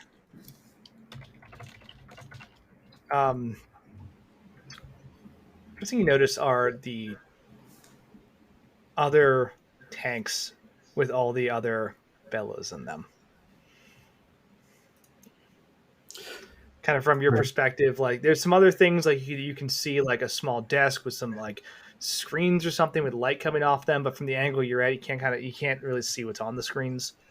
Right. There's like a small looks like a more personal library or bookshelf up here with a bunch of different volumes of books and lore. Right. But the thing that is just directly in line of sight is one tank that has like shattered glass and like a little bit of blood on the outside. It looks like someone like punched through it, and then 11 more tanks with 11 copies of Bella in them. Odette like smooths down her like porcelain skin in order to get rid of like the goosebumps, and just kind of breathes, and she says, Bella, my friend, we have met so many times. Was this you? And she gets up and she looks around. And she looks through the keyhole. Is there a shadow near the personal collection of books? Oh yeah, the whole room is dark except for the screens. And she just nods to herself. She's like, this is Bella's brother? He would not have done this if he did not love her. 1 minute, and she looks through the keyhole and like vanishes in a puff of shadow and appears right at the base of the collection of books. And she simply starts to like looks around to see if anything is already open. There's a book on the desk that's already open that looks like a timeline journal of activities. Right, as you look at it more closely, you can see the activities are recorded on the current page of the party and all of your current actions in the last day or so. right? Kind of notes on like what you've done, where you've been, who you've talked to, that kind of thing. So you kind of flip back. It's pretty robust. It would take you a little while to go through all of it, but it looks like a pretty well kept diary or timeline of everyone's actions. Is the shelf itself, as you look across the titles, since you can read anything, a lot of these titles are in insane languages, right? But the general theme of this shelf, right? And you're looking at like 30 some books. Some of them are just huge leather bound volumes. Some of them are just covered with like arcane symbols and no title. Some of them are like bound shut with locks or strange like tumbler devices that keep them from being opened. Some of them are just normal thin journals. All of them, though, have the recurring theme of necromancy. All right. She kind of nods. She looks back at the timeline. Are all the scenes only being like a director of the academy and like ballerina, an actress? Are they all only scenes with Bella in them? It seems very focused on Bella, and then whenever other people join, that's when the notations pop up. Okay. She looks at. She tries to see if there is any book that has been like taken off the shelf recently and maybe not put all the way back on.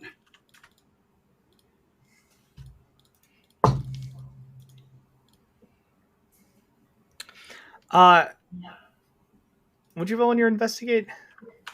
Oh, you said it was 16 or 17? 17, I think. Okay. 17. There's a little portfolio type folder that as you're looking at like the dust markings of this area, that has been moved recently by comparison to everything else on this shelf, which seems to have a little bit of, a little bit of dust, or is all a little more orderly, right? Okay. She does not, if there's dust on the book, she kind of edges it out by the paper and then like holds it and dexterously kind of like catches it and just kind of like starts flipping through a little bit like this. So she's not actually touching the cover of the book. So you go through it. These are schematics, right? You recognize these because you've seen something similar before in those flashbacks in Zangi's journal. These are schematics for the infernal machine that was built by Zangi to harness Incarnum. You get the impression that like you're getting little snapshots, and if you were to like unfold and place all of these on a wall, you would have like the equivalent of a large, 10 by 12 foot engineer's blueprint of some insane contraption that has been devised. Okay. She goes to the very last page. Are there any dates or anything like that?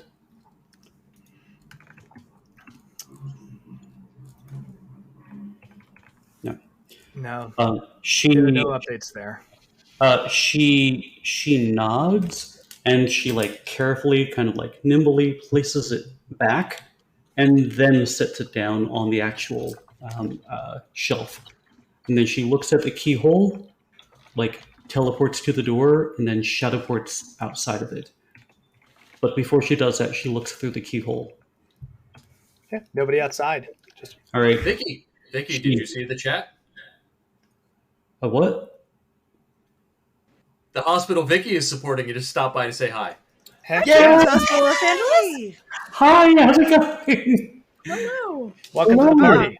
We're supporting them too. Well, I am, and therefore the team is supporting you guys too. Yes, we are. Thanks for stopping by. It's a team effort. Welcome. We're investigating spooky things. So Yeah, to very catch you up. Odette. Go back to what you're doing. Notes. Yeah. The player is very, very nervous right now. But Odette looks through the keyhole, looks for a shadow patch, and then like just kind of like walks idly out of it, like just looking through her book as if nothing had happened, and starts quickly making notes at the very end of the book. Are there extra pages in the Book of Shadows, or do more pages just kind of pop up? More pages appear as you need them. Mm. And we'll say this is interesting. As you're looking through your Book of Shadows and you have the schematics for Zengi's machine, right? Mm-hmm. And you compare them to the quick look through of the one you found on Dominic's shelf. That's where I'm after.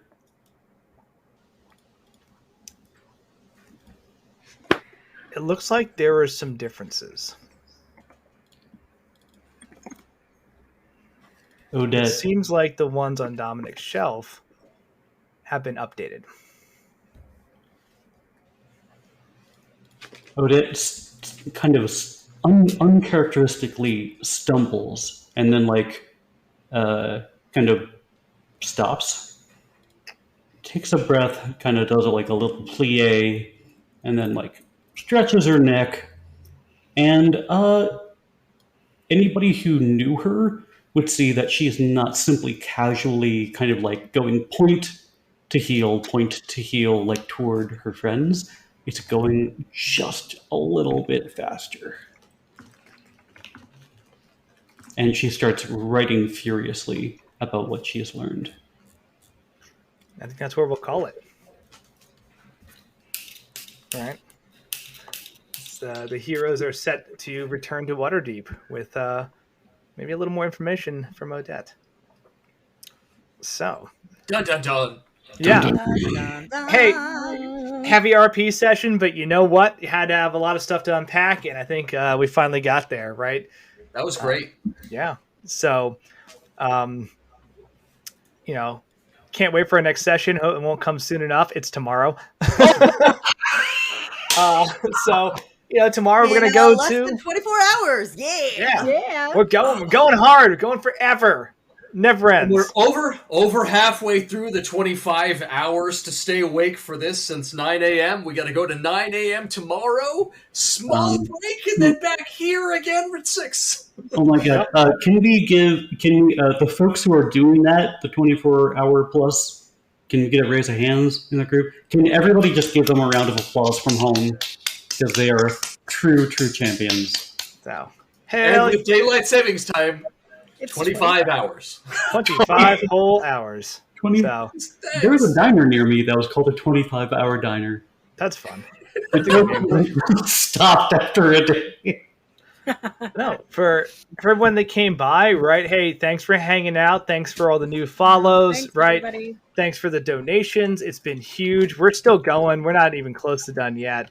Let's see. Get our socials out there. If you want to check out the latest and greatest from LFTA, like I said, we got 3 games tomorrow we're doing, so that'll be happening. I believe the first one starts at 9 a.m. And we're going to go through all those.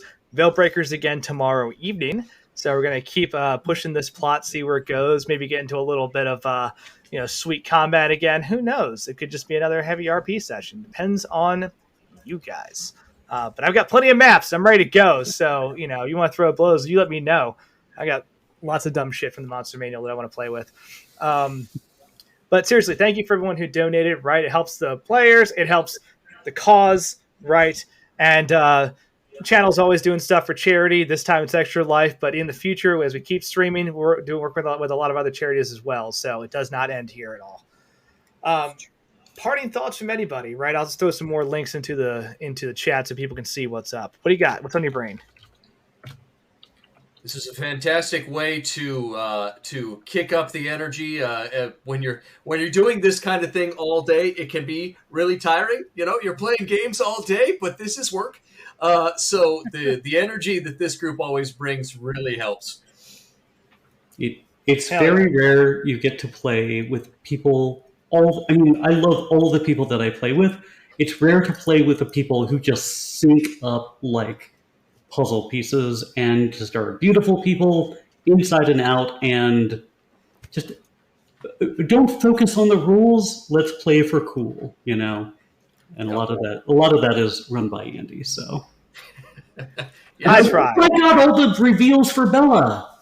Yes. I know. Oh my goodness, such a Huh. Head still spinning. Yeah. Dominic is your twin. Okay, yeah. Hey, as promised, if I'm like, hey, if you hold this map Possibly 1 and evil just twin. die a bit, it'll be really interesting narratively. It'll be interesting narratively. Yeah, You followed through. I meant what I said. And again, like, I've only disintegrated you twice. 3 is a pattern. This is just a coincidence. So Disintegrated her and brought her back. Yeah. to be fair, Jolly did the legwork to bring her back in the other game. They just rolled really well, and it worked out. But which doesn't normally happen in Call of Cthulhu. no, that was a series of fantastic rolls that I was like, well, them's the dice, I guess. But no, seriously, this is an awesome experience, and yeah, thanks for letting us, put on this cool stream, right? And not only have fun with us, but thanks for everyone who jumped in to have fun with us outside of this. And I said it last session, I'll say it again. Jen, thanks for the patience and the trust of like, yeah, let me nuke your character. Don't worry, it's fine. Because that some people don't like that kind of stuff. So I'm glad you're willing to take a trust fall. Trust fall. Yeah, that's really what it was. A trusting dusting. Is that because you?